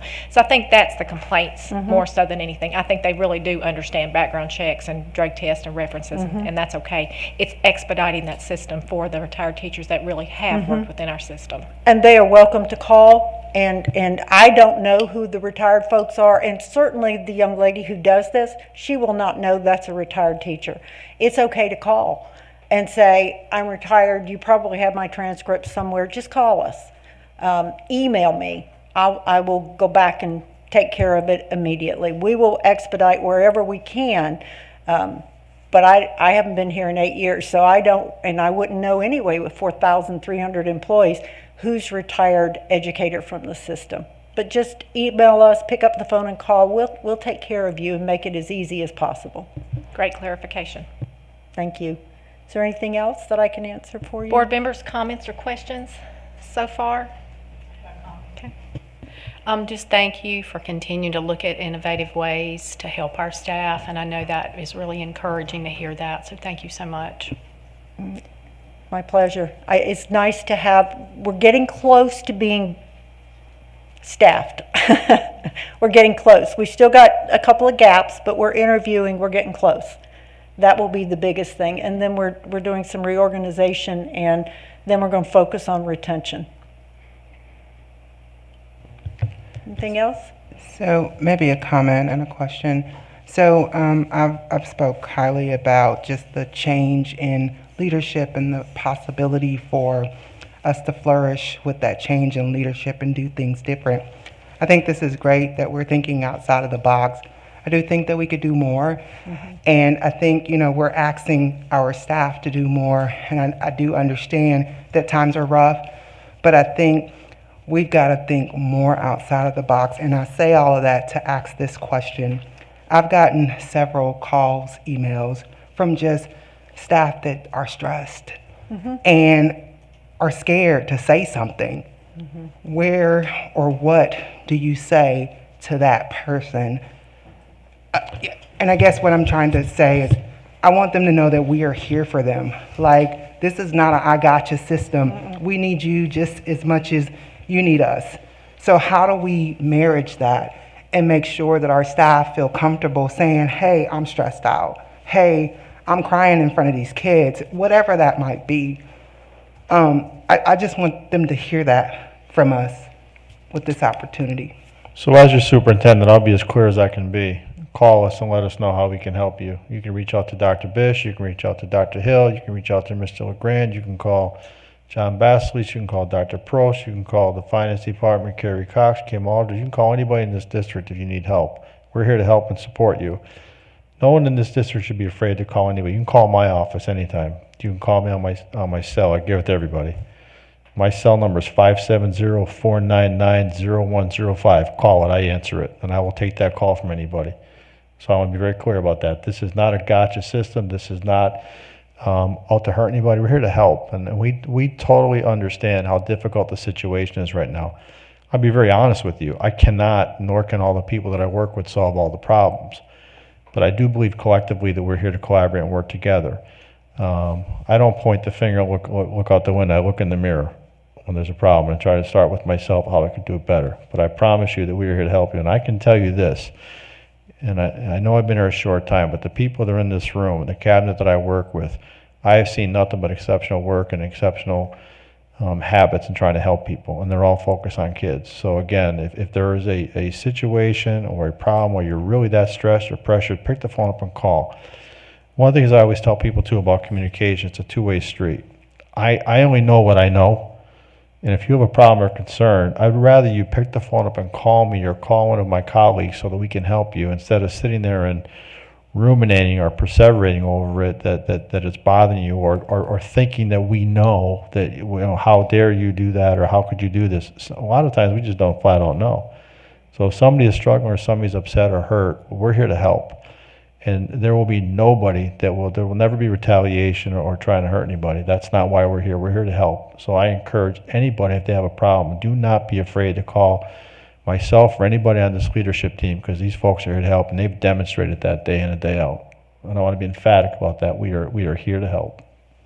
I appreciate that. Thank you. Thank you, Ms. Aldridge, also Ms. Sandridge, for asking that question, because I reiterate, as human resources, I said to Dr. Kopicki when I first met with him, the number one resource we have drives off our parking lots every night. And if we don't take care of them, we're missing the point. We are all about children, but we have to have adults to work with the children, and that's everybody. So I have had several people call me. I've had folks who've asked to come to my office. We've closed the door and we've had some tears, and then we've had some, here's what we can do, here's how we can help, here are the benefits you have, and here's what I think you can do to help yourself. So there is never a negative to asking for help. Never. Again, I appreciate that. I'm glad that we're able to let our teachers hear that and our staff hear that. No. And I think it's important that they hear that from Dr. Kopicki and from all of us sitting here, that we are here to help, and that is not a negative and never will be taken as a negative from anyone that I'm willing to work with. Dr. Bish, just one quick question, and that was really good information. As far as the substitute pool, are they now allowing multiple substitutes in the schools? I know there was one that was assigned each, so there's no problem with that? Okay. No, no. If somebody wants to substitute, and yes, it doesn't matter. If the subs are background checked, everything else. Yes, we know who's in the building. That's contact tracing's easy because I've got your payroll. I know you were in that room with those children that day. So yes, multiple subs are in schools every day. Now, lots of subs like working at specific schools. So we will see consistent people, but there may be 10 subs in a day, in one school in one day. That's fine. Good. I knew we had control over that with the background checks versus volunteers take a little bit longer to vet. But I just wanted that cleared because Yes. we'd heard a little bit of noise about substitutes might be kept at a minimal because of some of the contact. Okay, that's great. That's No, good. ma'am. Good No, information, ma'am. good We clarification. do not do that. Okay, No. good. Anything else? Oh, I'm just going to go down the line. Ms. Adcock? One thing I did want to say is I learned this from a friend of mine that works at Forsyth County in their school system, is that they have offered their county employees to go to the schools and sub, and they'll pay them comp time if they'll do it. It seems to be working. Ms. Carpenter? Yes, and this is kind of in the same thing that Keisha was talking about, and I had gotten some emails after we had did the thing saying that our teachers could take those days, they could work at home if they wanted to. I had gotten, numerous emails from some of the other, it was non-certified staff saying, well, hey, I could do it, I can work from home too, but I'm non-certified. I'm not a teacher. But then we got an email saying, no, we couldn't do it. We'd have to take comp time off or I wouldn't get paid for it. Okay. They were upset with this. They say, I have the option, but you're telling me I'm not going to get paid for this. I feel unappreciated. I work very hard. And there again, I'll be more than happy to send you these emails with these individuals that I had gotten. But here again, they say, we're just as important as the teachers. We feel really unappreciated and everything like this. But they, can work from home, but they were told, no, you can't do that. Right, and the blame and the fault rests on my shoulders on that, because at the meeting last, I said that we would work with every department to make sure that they could do that or work remotely, and I will state it publicly, I was wrong. So what I will say is this: many, if not most, of our employees are going to be able to work remotely. Unfortunately, that's not going to be the case for some of our employees. However, we have worked with some of the department heads. I just had a meeting today with some leaders that are sitting in this room to talk about ways that we could allow some of our employees some flexibility to flex their time. Okay, so that's the best that we can do. There are just too many moving dynamics for some of our employees that we would not be able to allow them to work remotely. But the person to blame or point the finger at there is me, because I'm the one that made the statement. So I was wrong when I said that, and I apologize to all of our employees who feel as though they're not valued, because they are valued and they are important. And the maintenance worker, the bus driver, the cafeteria worker is every bit as important as the superintendent, if not more important. Okay, their job is much harder than mine. So I do understand that their reason for being upset. But by no means was that intended to be disrespectful. What I can say to you, what I assure you, is we will continue to try and work with them to try and allow them some flexibility in their schedule over those couple of days. But it was inaccurate and wrong for me to say that they would all have the day off. So I apologize to all of them publicly, and I promise you we will continue to work with them to try and flex some of that time to make it better for them. unfortunately, sometimes you can't, you can't solve every issue, every problem, and this was one of those. But we are going to continue to work with them. So I want them to know clearly they are respected, they are valued, they are appreciated, and do not ever think that whatever you do in this district, you're here to help a child, that you're not valued and appreciated. Because quite simply, without them, we're not open, and we don't have kids in school, and I don't have a great office to walk in that's cleaned all the time and taken care of. So I appreciate and value them for all the work they do. I have said repeatedly, and I'll say this again publicly, one of the things that has impressed me and I've been amazed with when I walk into the buildings in the school, and I'm not just saying this to say it, you can eat off the floor. The buildings are immaculate. Our maintenance staff is incredible. Our cafeteria workers are incredible. I was out the other day at it was one of the early colleges. It was with Vance Fishback. It was the early colleges, and I saw the cafeterias coming up, and they're coming up. There's no cafeteria there. They're doing it on their own, bringing all the supplies, bringing all the equipment in, and they do it with such effortless and such ease that you forget the work that goes on behind the scenes for them to do that. So it's another example of cafeteria workers doing it. The bus drivers are just incredible in the work that they do. Our support staff, the work they do with our kids in the buildings, the teaching staff. Everybody has value and contributes to the success of the system. It's why the foundation of the system is so successful and so strong. So I want everyone to know that I respect everyone and I value everyone. And I do apologize to those. I do not want them to think that I misled them. It was not my intention. But we will continue to try to work with them to try and allow them to flex some of that time. Well, I appreciate that, and I just want to make sure that we are trying to work with our certified and non-certified to work this out, because as Keisha had mentioned, we are all going through some really stressful times, and I just wanted to make sure that I made you aware of those that I had gotten, and I just want to make sure we are trying to work with everybody, because again, we're a team and we all need to be working together, and I appreciate all those efforts. Thank you very much. Mr. Furr? No comment. Mr. Walter? Yeah, thank you. Again, I appreciate your statements. We are all one team. We all are here to serve kids, and this board, if we can help, if you give us a proposal, bring us something. And I like the out-of-the-box thinking. Are we, all kinds of things that we can come up with, but obviously we've got to fill some positions. So the board is open to hearing some proposals and helping out. So thank you. Thank you. Ms. Blackwell?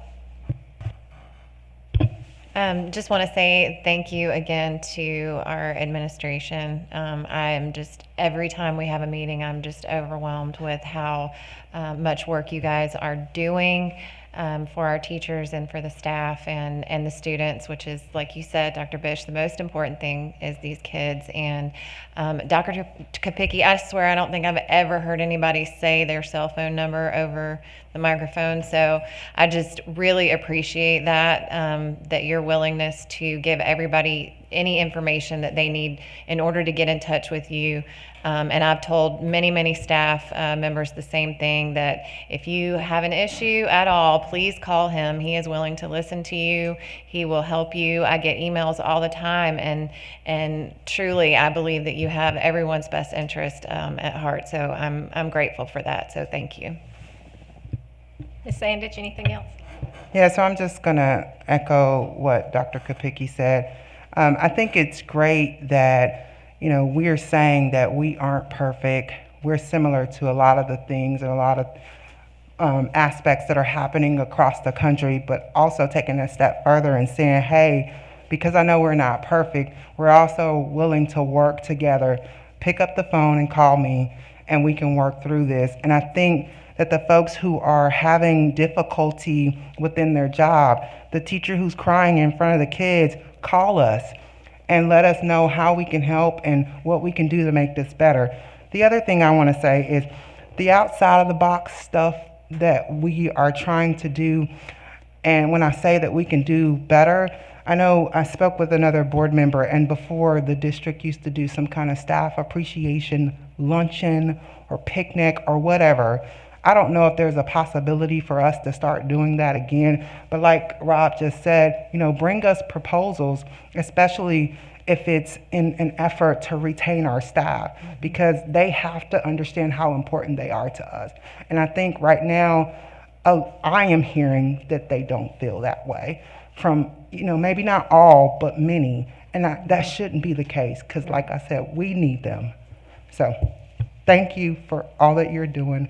I appreciate you coming back to help us out. And I am really excited about the potential for this new cabinet and the potential for our district as a whole. So I'm looking forward to that. Thank you. If there's nothing else, I'm going to turn it over to Dr. Hill and let her speak about her professional development. Thank you. Good evening. I am really happy to have the opportunity to speak with you all tonight about letters, professional development, that we are providing for our elementary teachers this school year. So I know this board has heard me many times talk about just how blessed we are to have just such amazing teachers and community administrators, and that continues to be reflected year after year in our big picture academic data, how we continue to move. You all know that we have moved from being ranked number 35 in the state to number 12, and that is definitely because of the hard work of our teachers and our administrators each and every day. So, here to talk to you about letters professional development, and whoops, I turned it off. There we go. All right, LETTER stands for Language Essentials for Teachers of Reading and Spelling. So this came about from Session Law 2021-8, which requires all educators of children in grades pre-K through 5 to participate in LETTER Science of Reading Professional Development. Letters came about specifically from a task force that I happened to have the opportunity to co-chair, and a recommendation to the State Board of Education for early literacy. So really excited that our General Assembly has provided not only legislation to support early literacy science of reading training for all of our teachers, but also that it's supported by the State Board of Education, DPI, and all of our teacher preparation programs across the state. So it's just a great opportunity. Letters is part of the larger NCDPI and State Board of Education plan to improve academic outcomes for all students. Specifically, they have goals such as eliminate opportunity gaps by 2025, to improve school and district performance by 2025, and to increase educator effectiveness, are just a few of their goals that support letters implementation. Superintendent Truitt has been, who is the North Carolina Department of Public Instruction superintendent, has been very supportive of this work. Understanding the urgency to address pandemic-related challenges, we volunteered to participate in Cohort 1. We were anticipating that this legislation would be passed back in the spring. However, there was delay with getting the contract signed with the vendor, so we were delayed in implementation. However, DPI has been absolutely wonderful in working with us and also the vendor to spread out our implementation. So initially, we were supposed to complete the first year of training this school year, and DPI has worked with us and allowed us to complete that this spring and then also into the summer. So we're really excited about that opportunity. There are two types of sessions. There's synchronous sessions where teachers, coaches, administrators, myself, will be participating in this training in face-to-face. In those face-to-face trainings, we've provided lots of options for each unit. The spring semester, all of the trainings will take place on work days. And then for units 3 and 4, we have sessions that will take place over the summer or also at the beginning of next school year, since we have so many work days at the beginning of the school year. We do have stipends that will be built in for any work that takes place during the summer, because that is outside of a teacher's contracted area. And we are also providing a $600 bonus for all of our non-administrators who are participating in this work, because there's also several hours of asynchronous work to make this happen. Letters does support this school board's strategic plan Goal number 1, that every student will graduate from high school prepared for work, further education and citizenship, and then also goal 2, that every student every day has excellent educators. So again, we're excited about this opportunity to participate in Letters Professional Development, and I'll be happy to answer any questions that you may have. Okay, board members, and I will start with Ms. Sandage. So the $600 bonus, is that something that that we are doing? Or is this? Yes, ma'am, that's part of, we're using the ESSER funds for that, yes. Is that the maximum that we can assign based off of something? We have $600 bonus with the new budget that the governor just signed, included in the new budget. This, of course, is outside of ESSER. We just received notification that we have additional funding to pay for stipends. So we are looking at beefing up the stipends that we would pay for teachers that participate outside of the contracted school year. Okay, so there's no specifics on the stipend, just that you will be able to do that, just not Yes, sure. we were already going to provide a stipend, but now because of this additional funding, we'll be able to do a little bit more, specifically for those that will be doing some of the asynchronous work during the summer as well. We were already planning to provide a stipend for the synchronous work that took place in the summer, which is, online, virtual. But all of the work that they have to do on their own will now be able to provide a stipend to them as well because of the additional funding that was passed in this budget. Okay, so do teachers or the staff that will participate, is this like an opportunity for them, or is this something that we already have folks signed up for? So I can just go ahead and do this, or this is something that they already have to be, they already have to have signed up for initially. I hope that made sense. Sure. Are you talking about the actual stipend? Yes. Or okay. So our elementary director, Sarah Reese, has done a really great job with rolling this out. So teachers are already signed up for the actual sessions that they will participate in. They're face-to-face sessions. But in terms of the asynchronous work, the work that's done on their own, we've rolled it out so units 1 and 2 have to be completed by May 31st. And then for units 3 and 4, that work will take place over the summer. So when it takes place over the summer, we will have a mechanism by which they will get their stipend for the work that's the asynchronous work, not the synchronous work. Thank you, and thanks for the presentation. Absolutely. Ms. Blackwell? I don't have any questions. Thank you. Thank you. Mr. Walter? How many hours is this for a teacher to go through? There's a range, but for units 1 and 2, it's about 70 hours of work that's outside of their regular day. So there's face-to-face, but there's a maximum of them about 70 hours. And you're expecting them to do that over a period of months or a year? Or? Units 1 and 2 will take place before May 31st, and then units 3 and 4 will take place after. So for example, unit 1 is a maximum of 16 hours. Unit 2 is a maximum of 17 hours. Unit 3 is a maximum of 17 hours, and Unit 4 is a maximum of 20 hours. And that's the face-to-face instruction and the asynchronous, is that both? That's separate. It's all extra, in addition to the... Yeah, that's correct.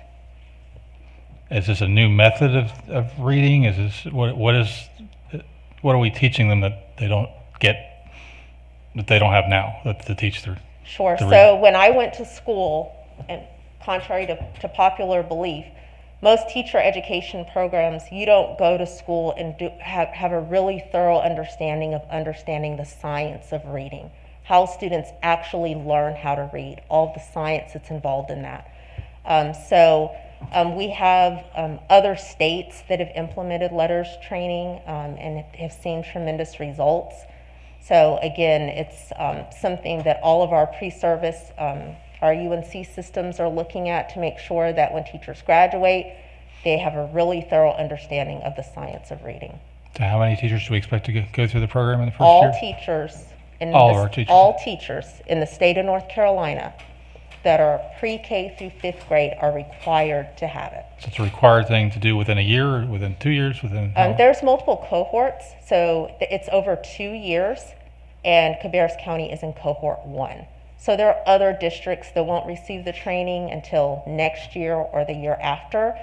but there's a 3-year rolling cohort. So 2021 is cohort 1 that they begin, and then 22, 23 is cohort 2, and then 23, 24 is cohort 3. So in 2 years, you're expecting to see a pretty big difference in our scores for the reading scores? In is that- 2 years, I anticipate that we will, well, we've seen a difference, right? We Right. went on for 13. And they haven't done this. They haven't even done this program. 35 to 12.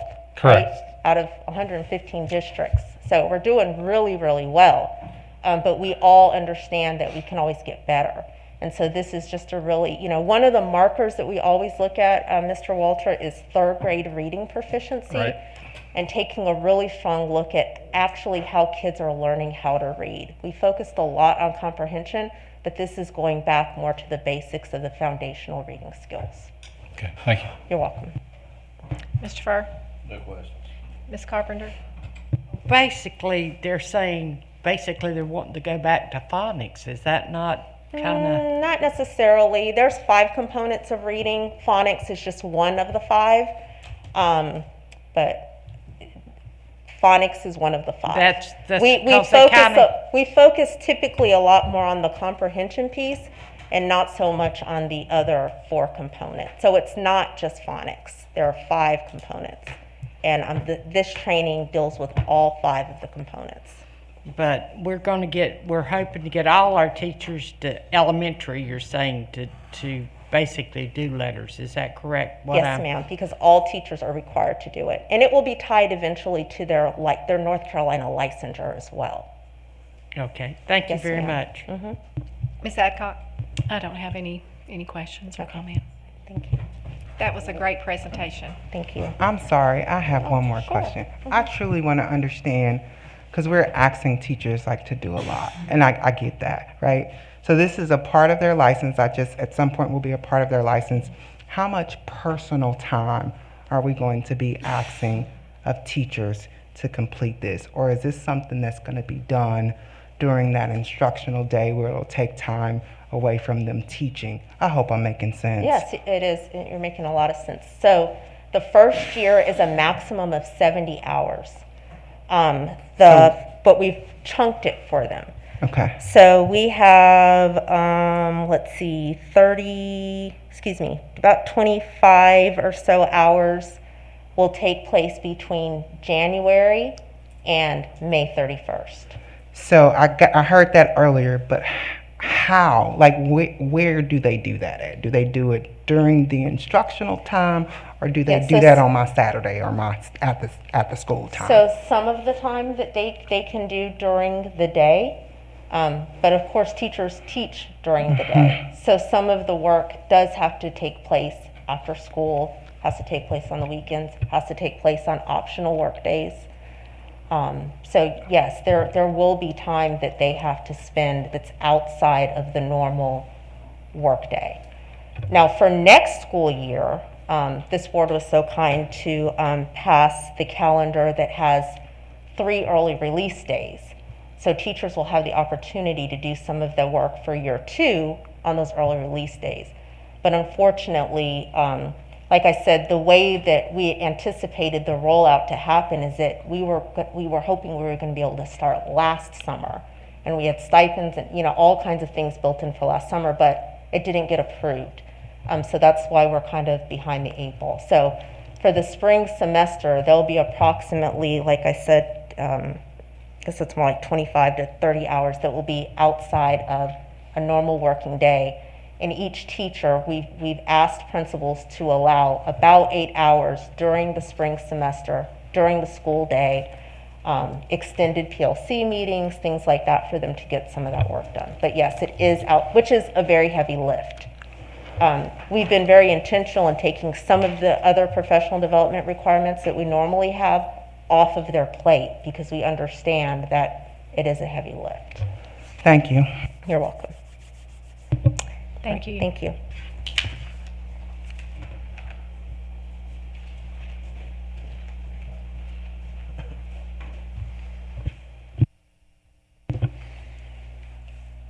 Okay, and finally tonight, we're going to conclude with giving you an update on some of the things we are doing as we prepare to work on our strategic plan and move forward.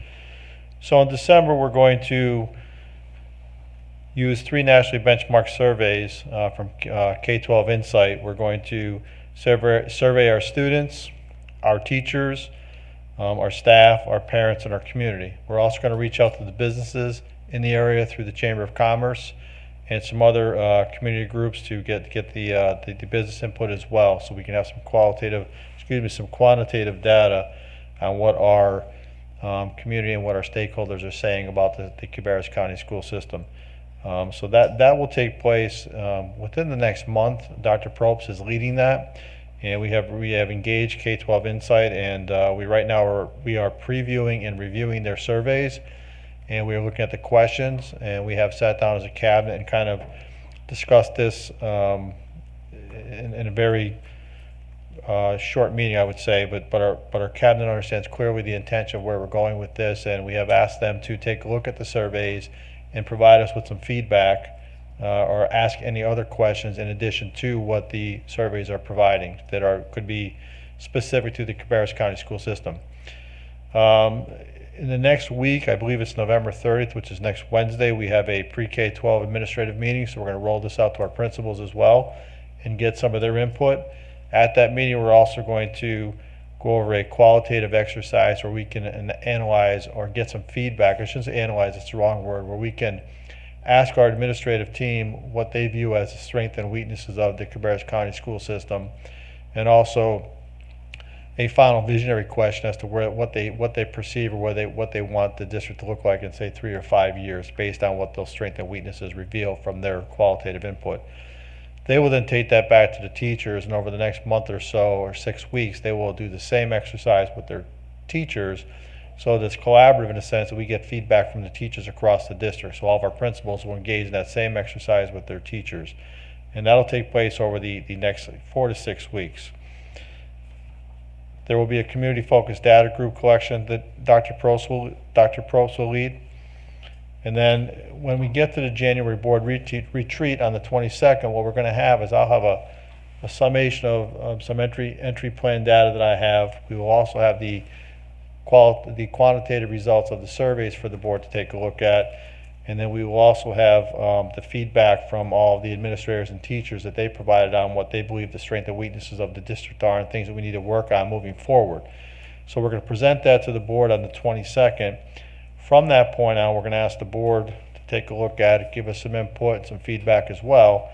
And then the intention is between that February and May period, we will develop the vision with all the administrators, teachers, community, et cetera, moving forward, bring that back to the board probably, I would say, late April, early May, and ask the board to bless that long-term strategic plan, and then tie all of our goals that kick back into the teaching and learning of the district, and that everything that we do ties back into teaching and learning and is working towards higher student achievement, and that we're focused on those particular items, so that when we talk about moving forward or any goal setting that we do, we all know what those goals are collectively across the community, the teachers, the staff, the community, the businesses, board members, administrators, whoever it may be, that we're all talking the same language, so we know what those goals are.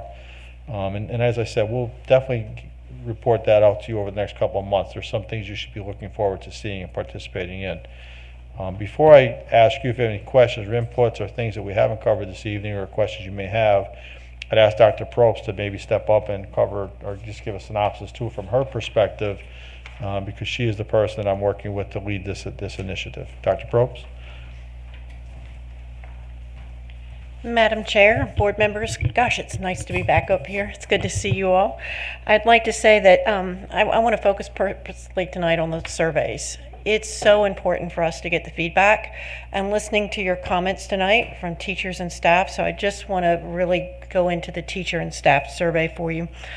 This survey, and there'll be multiple ones, will be anonymous. We're using this outside company, and I think that's so important to collect that data and have it from an outside company.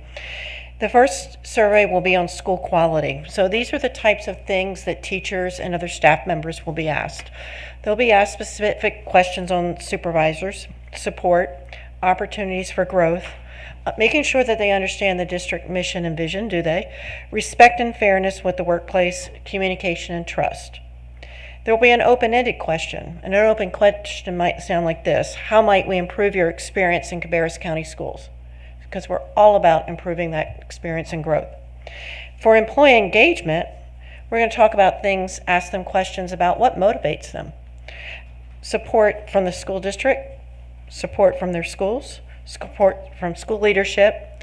That feedback and recognition piece that you mentioned tonight will be asked. Their work environment, and career growth and training. I can remember back in 2008, 2009 when we had to lay off some folks. And the sad thing was they weren't able to go into another job because we did not keep up with their growth and their training. And those were specifically non-certified staff. And so that's an important focus for us, is to see how we are developing our staff that are with different needs. So those are the basic things that we've got. For students, we'll be surveying 5th through 12th grade. Very similar questions about their experience and what motivates them in school, as well as a career college prep piece, making sure that they have mentors and understand different pathways. And then for the business and the chamber piece, what do our businesses need for our graduates? What is it that they would like in terms of partnerships? And as I said at a recent chamber event, partnerships are not about asking for money. And so those are the different things that we will be working on. Those surveys need to be developed very quickly over the next couple days, because we will be translating them into Spanish for our parents. They can get it in English and Spanish. Our goal is to roll this out December 1st, give a 2.5-week collection period before we go home for the holidays, and then be able to disaggregate the data and have it ready for you January 22nd. So are there any questions about that piece? Board members, I'm gonna just go down the line. Ms. Adcock? So when the surveys are sent out to the parents, are they just going to be sent to an email, or will they also be able to go on the website? I'm actually working with the company on that tomorrow. What we're going to do is both. We have emails. If the parents have given us the email, we can email it. But many of our parents have not. So we'll work with the schools. We'll put it on the school website. We will put it on the district website. In addition, Ronnie Boone will do a Connect Ed about the survey, and we will ask our principals to put it in their weekly communications. And we can also be tracking participation. So if we have a school site that doesn't have a high participation, we can call the principal and say, okay, let's send it out again. Thank you. I really like that you're going to do the teacher one that's anonymous. I think that will give you better feedback. Now that one will be interesting. We're going to send that directly with the email that we have for the employee. And so they'll get, if they don't complete it, they'll get multiple emails saying, please complete. And we will emphasize the anonymity. Thank you very much for all you're putting into this. Ms. Carpenter? Yes, we did this before, and as we see, and we've seen an increase in weapons and increase in things like that, I hope you will put the question, especially to the students, do you feel safe in school? And then the other question, if not, why? I mean, I really would like to know that, or something along those lines, but just a very direct question. And if not, why? Or due to whatever it is, but just a very direct question. That's already on there. Good. Anyway, because, we've seen that, and we've seen things that we've never seen in the past. So, good. That's that. Mr. Farr? Yeah, I don't have really a comment about the survey, but I just want to let you know we're glad to have you. We've missed you, and people don't know how fortunate we are to have you back. Thank you, Mr. Burr. Mr. Walter? Yeah, probably nobody better to be going through this process for us, so we appreciate you being here to help us go through that. Dr. Kapicki mentioned developing goals and stuff again. Are they going to be specific to us this time instead of being related to the state goals, or are you going to? It's still going to be the same process, or does that make sense? Yes, it does make sense, and I will tell you, I think this time they'll look different and they'll be unique to us. I can tell you that Dr. Kapicki has certain ideas from his former school systems, and I certainly have certain ideas from my work nationally with AASA, and I think we will have a blended process working with the board and the rest of the administrators, upper leadership. But I don't think it'll look the same as it did before. Okay, but we are still going to use some of the stuff in the current strategic plan, or does all that go out the window and we start from scratch? I think what we do is we come to January 22nd and we bring in all our data sources, and at that point we start to craft something together. It would be premature for me to say what we use, what we don't. Right, and just historical and what we've been working towards. I think it's always important to look at historical data and how we created things, but this is probably going to be a new process to you. Yeah, all those extra surveys are new as well, so that's good. And I would say I like the fact that we're doing the survey in December as opposed to the end of the school year, because a lot of the data can be used formatively. We can use it to improve what we're doing in the spring. Right, well, we've been relying on other surveys that are done not necessarily by us, but surveying our teachers. So. Correct. Are we incentivizing parents to complete these surveys? I mean, it's hard to get people to do these, to sit down. I don't know and what answer kind of questions. incentive I could give them to complete the survey. Drawing for a gift card, whatever. We'll do everything we can to encourage. Right. Okay, thanks again.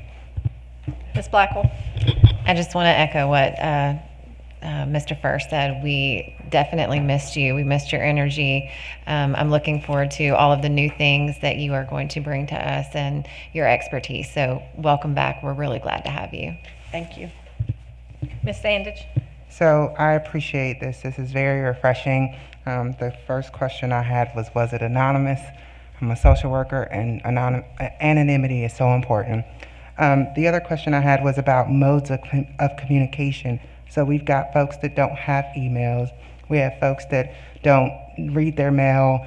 And I'm not saying that we need to, cater to folks, but I'm saying we need to get the surveys, as many surveys as possible. So typically what we do is we have paper copies for those that don't have emails or need help.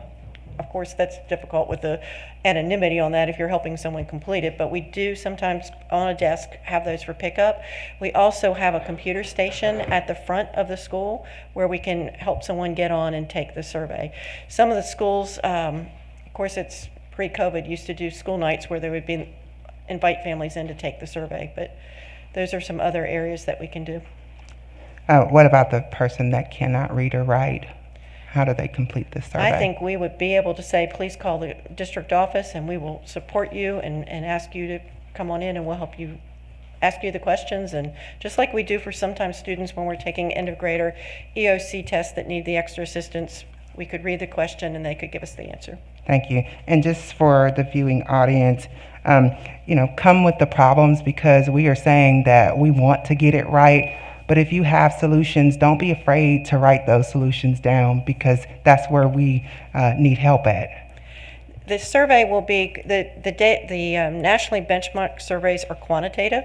With 2 qualitative, we're going to increase the number of qualitative because we want those creative ideas, because lots of times the public can come with better ideas than maybe we can because they see things differently. Okay. Well, thank you. This board and this school system has been dealing with a lot of things that we have to do at regular meetings that we don't have time to always be productive and progressive and getting information that will move us forward, for this next year. And I really appreciate that. So I want to thank the board members for being available for the special called meeting. I think it's been worth every bit of time and effort we put into it. That there are just times when we need to have discussions, and we have regular board meetings that's got lots of business on it. It's just hard to, implement just some good discussion. So this has been great.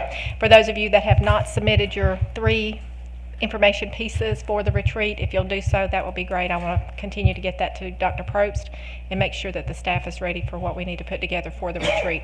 Dr. Kopicki, is there anything else? And if not, I would ask that Carrie or Dr. Bish come back and do the salary structure for the teachers that we said we'd wait till the end to do.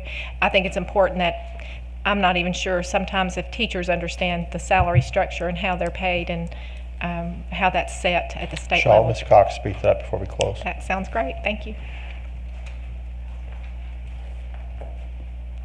Thank you. Hello, thank you. Which part of the salary structure would you like So to how the salary is actually set for teachers? I think most people think that's a local board decision, or we set this, and we do not do that. That we're only allowed and authorized to set the supplement at this level. So if you'll just kind of talk that through, because it amazes me sometimes how people don't really understand how that's structured. So for all certified and non-certified staff, there is a state salary schedule structure.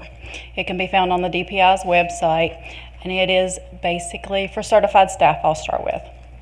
It is tiered based on experience level. So an A0, which is a bachelor's level teacher with 0 years of experience, the state mandates that we pay them $3,500 per month. For each year of their experience, it then steps up. So the local does not have any input in what the state salary structure would be. So there's bachelor's level, there's master's level, there's doctorate level, and there's advanced level. So anything beyond that would have to be a local decision. That's where your local supplement comes in. And that is a board decision. And we also want to make the statement that we work with the Board of Commissioners, who are very supportive in that area and have been really, really good now that we're getting ready to start the new budget process, and we'll have those conversations anew. So thank you. I just wanted that clarified. You're very welcome. Board members, any comments or questions, especially new board members? Do you have comments or questions about that? I don't have any comments or questions about that, but I do about the strategic plan. And it's just something that we learned at the North Carolina School Board Association that a lot of districts do, is that they get their Board of Education together with their with their leadership team, and they actually talk and work through a lot of the strategic plan. I think that would be great for teamwork. I think that's exactly what our retreat is going to produce. So we will be ready. Dr. Kopicki, anything else? Yes, to that point, if I didn't point it out, if I didn't articulate it well, that is what January 22nd will be. It'll be seeking board input and explaining to the board where we are in the process and asking for input and working as a team collaboratively for. So that is the point. Your leadership team will be there, right? Pardon me? Your leadership team will be there for that. We haven't decided that yet. I haven't made that decision yet.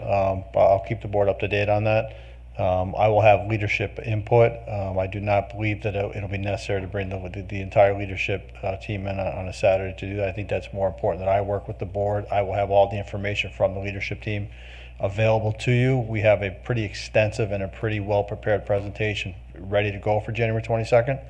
And they will definitely have that work done on the back end. So when I walk in there with you on the 22nd, we're prepared to go. Thanks. Okay, and you will also have other opportunities beyond that day. I don't want to allude that that's the only day we're going to be working on this. There will be other opportunities as well for us to engage with myself and the leadership team. Okay? So on that, I just want to say to the board, I thank you for your input. I thank you for the opportunity to speak with you this evening. One thing I want to reinforce, and I want to be very clear about this, this is a very good school system. You have very good people working in this school system. You have outstanding teachers working in the school system. You have wonderful administrators working in the school system. You have excellent mechanics, bus drivers, cafeteria workers, support staff, administrative helpers, secretaries, you name it. The people that are in this school system are responsible for the excellence that you see in and day out, and it's why this system is so successful. It then is complemented by the work that you're doing and the energy that you bring to the table in terms of asking us what can we do better. So I don't want anybody walking out here this evening thinking that it's a broken system. It's not. But the key thing is we need to always be looking to grow the system, to improve the system, and find out where those weaknesses are and how can we better serve students, how can we better serve the community so that when our kids leave here, they are ready to change the world. I mean, that is the bottom line. So I don't want anyone to walk out there feeling, oh my goodness, this is a great school system. You have a fantastic school system, great people, great community. I am very, very blessed to be a part of that team and to be working in this Cabarrus County school system. As you saw today, some of the excellence that I'm surrounded with, and some of the presentations that the people that I work with on a daily basis and the excellence that they bring to the table, they're examples of what I deal with on a daily basis. So I just want to reinforce that point that we're a good system, but our goal is to get better. I want to be one in the state. That's the ultimate goal, to be the best. Not just even in the state, to be the best in the country. We're always going to be pushing the needle forward to become better and better and better. And then the last thing I want to say to you, it's Thanksgiving week. I wish everyone a happy Thanksgiving. I especially wish all the workers and all the employees of the Cabarrus County school system a happy holiday. I hope you have time to refresh and recharge your batteries. And as I tell everyone, your family is your most important priority.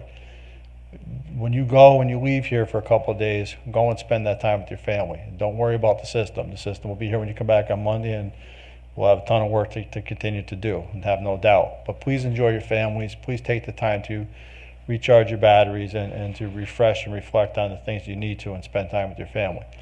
And then lastly, I want to say to you in the area, because it is Thanksgiving, I want to express my gratefulness to all of you and to all the people behind me and all the people that I'm fortunate enough to work with every single day. It does not pass me by on a daily basis that I don't forget how grateful I am and how lucky I am to be working here. So I thank you for that. I appreciate the board's input. I appreciate the people that I work with. And again, we are going to continue to stay focused and make this the best school system in the country. So I thank you. Thank you for all your hard work and effort, Dr. Kopicki, and your staff as well. And we will ditto those remarks and wish everyone a happy Thanksgiving. As well, I would like to say thank you for our SRO that is with us here tonight and for always being at our meetings with us. And with that, I will call for a motion that the board adjourn. Second. I have a motion by Mr. Furr and a second by Ms. Blackwell. All those in favor say aye. Aye. Opposed? Thank you. We will now say goodnight to our viewing audience, and we look forward to seeing you at our work session that will be scheduled for Monday, December the 6th, 2021. We hope you have a happy Thanksgiving, and good night.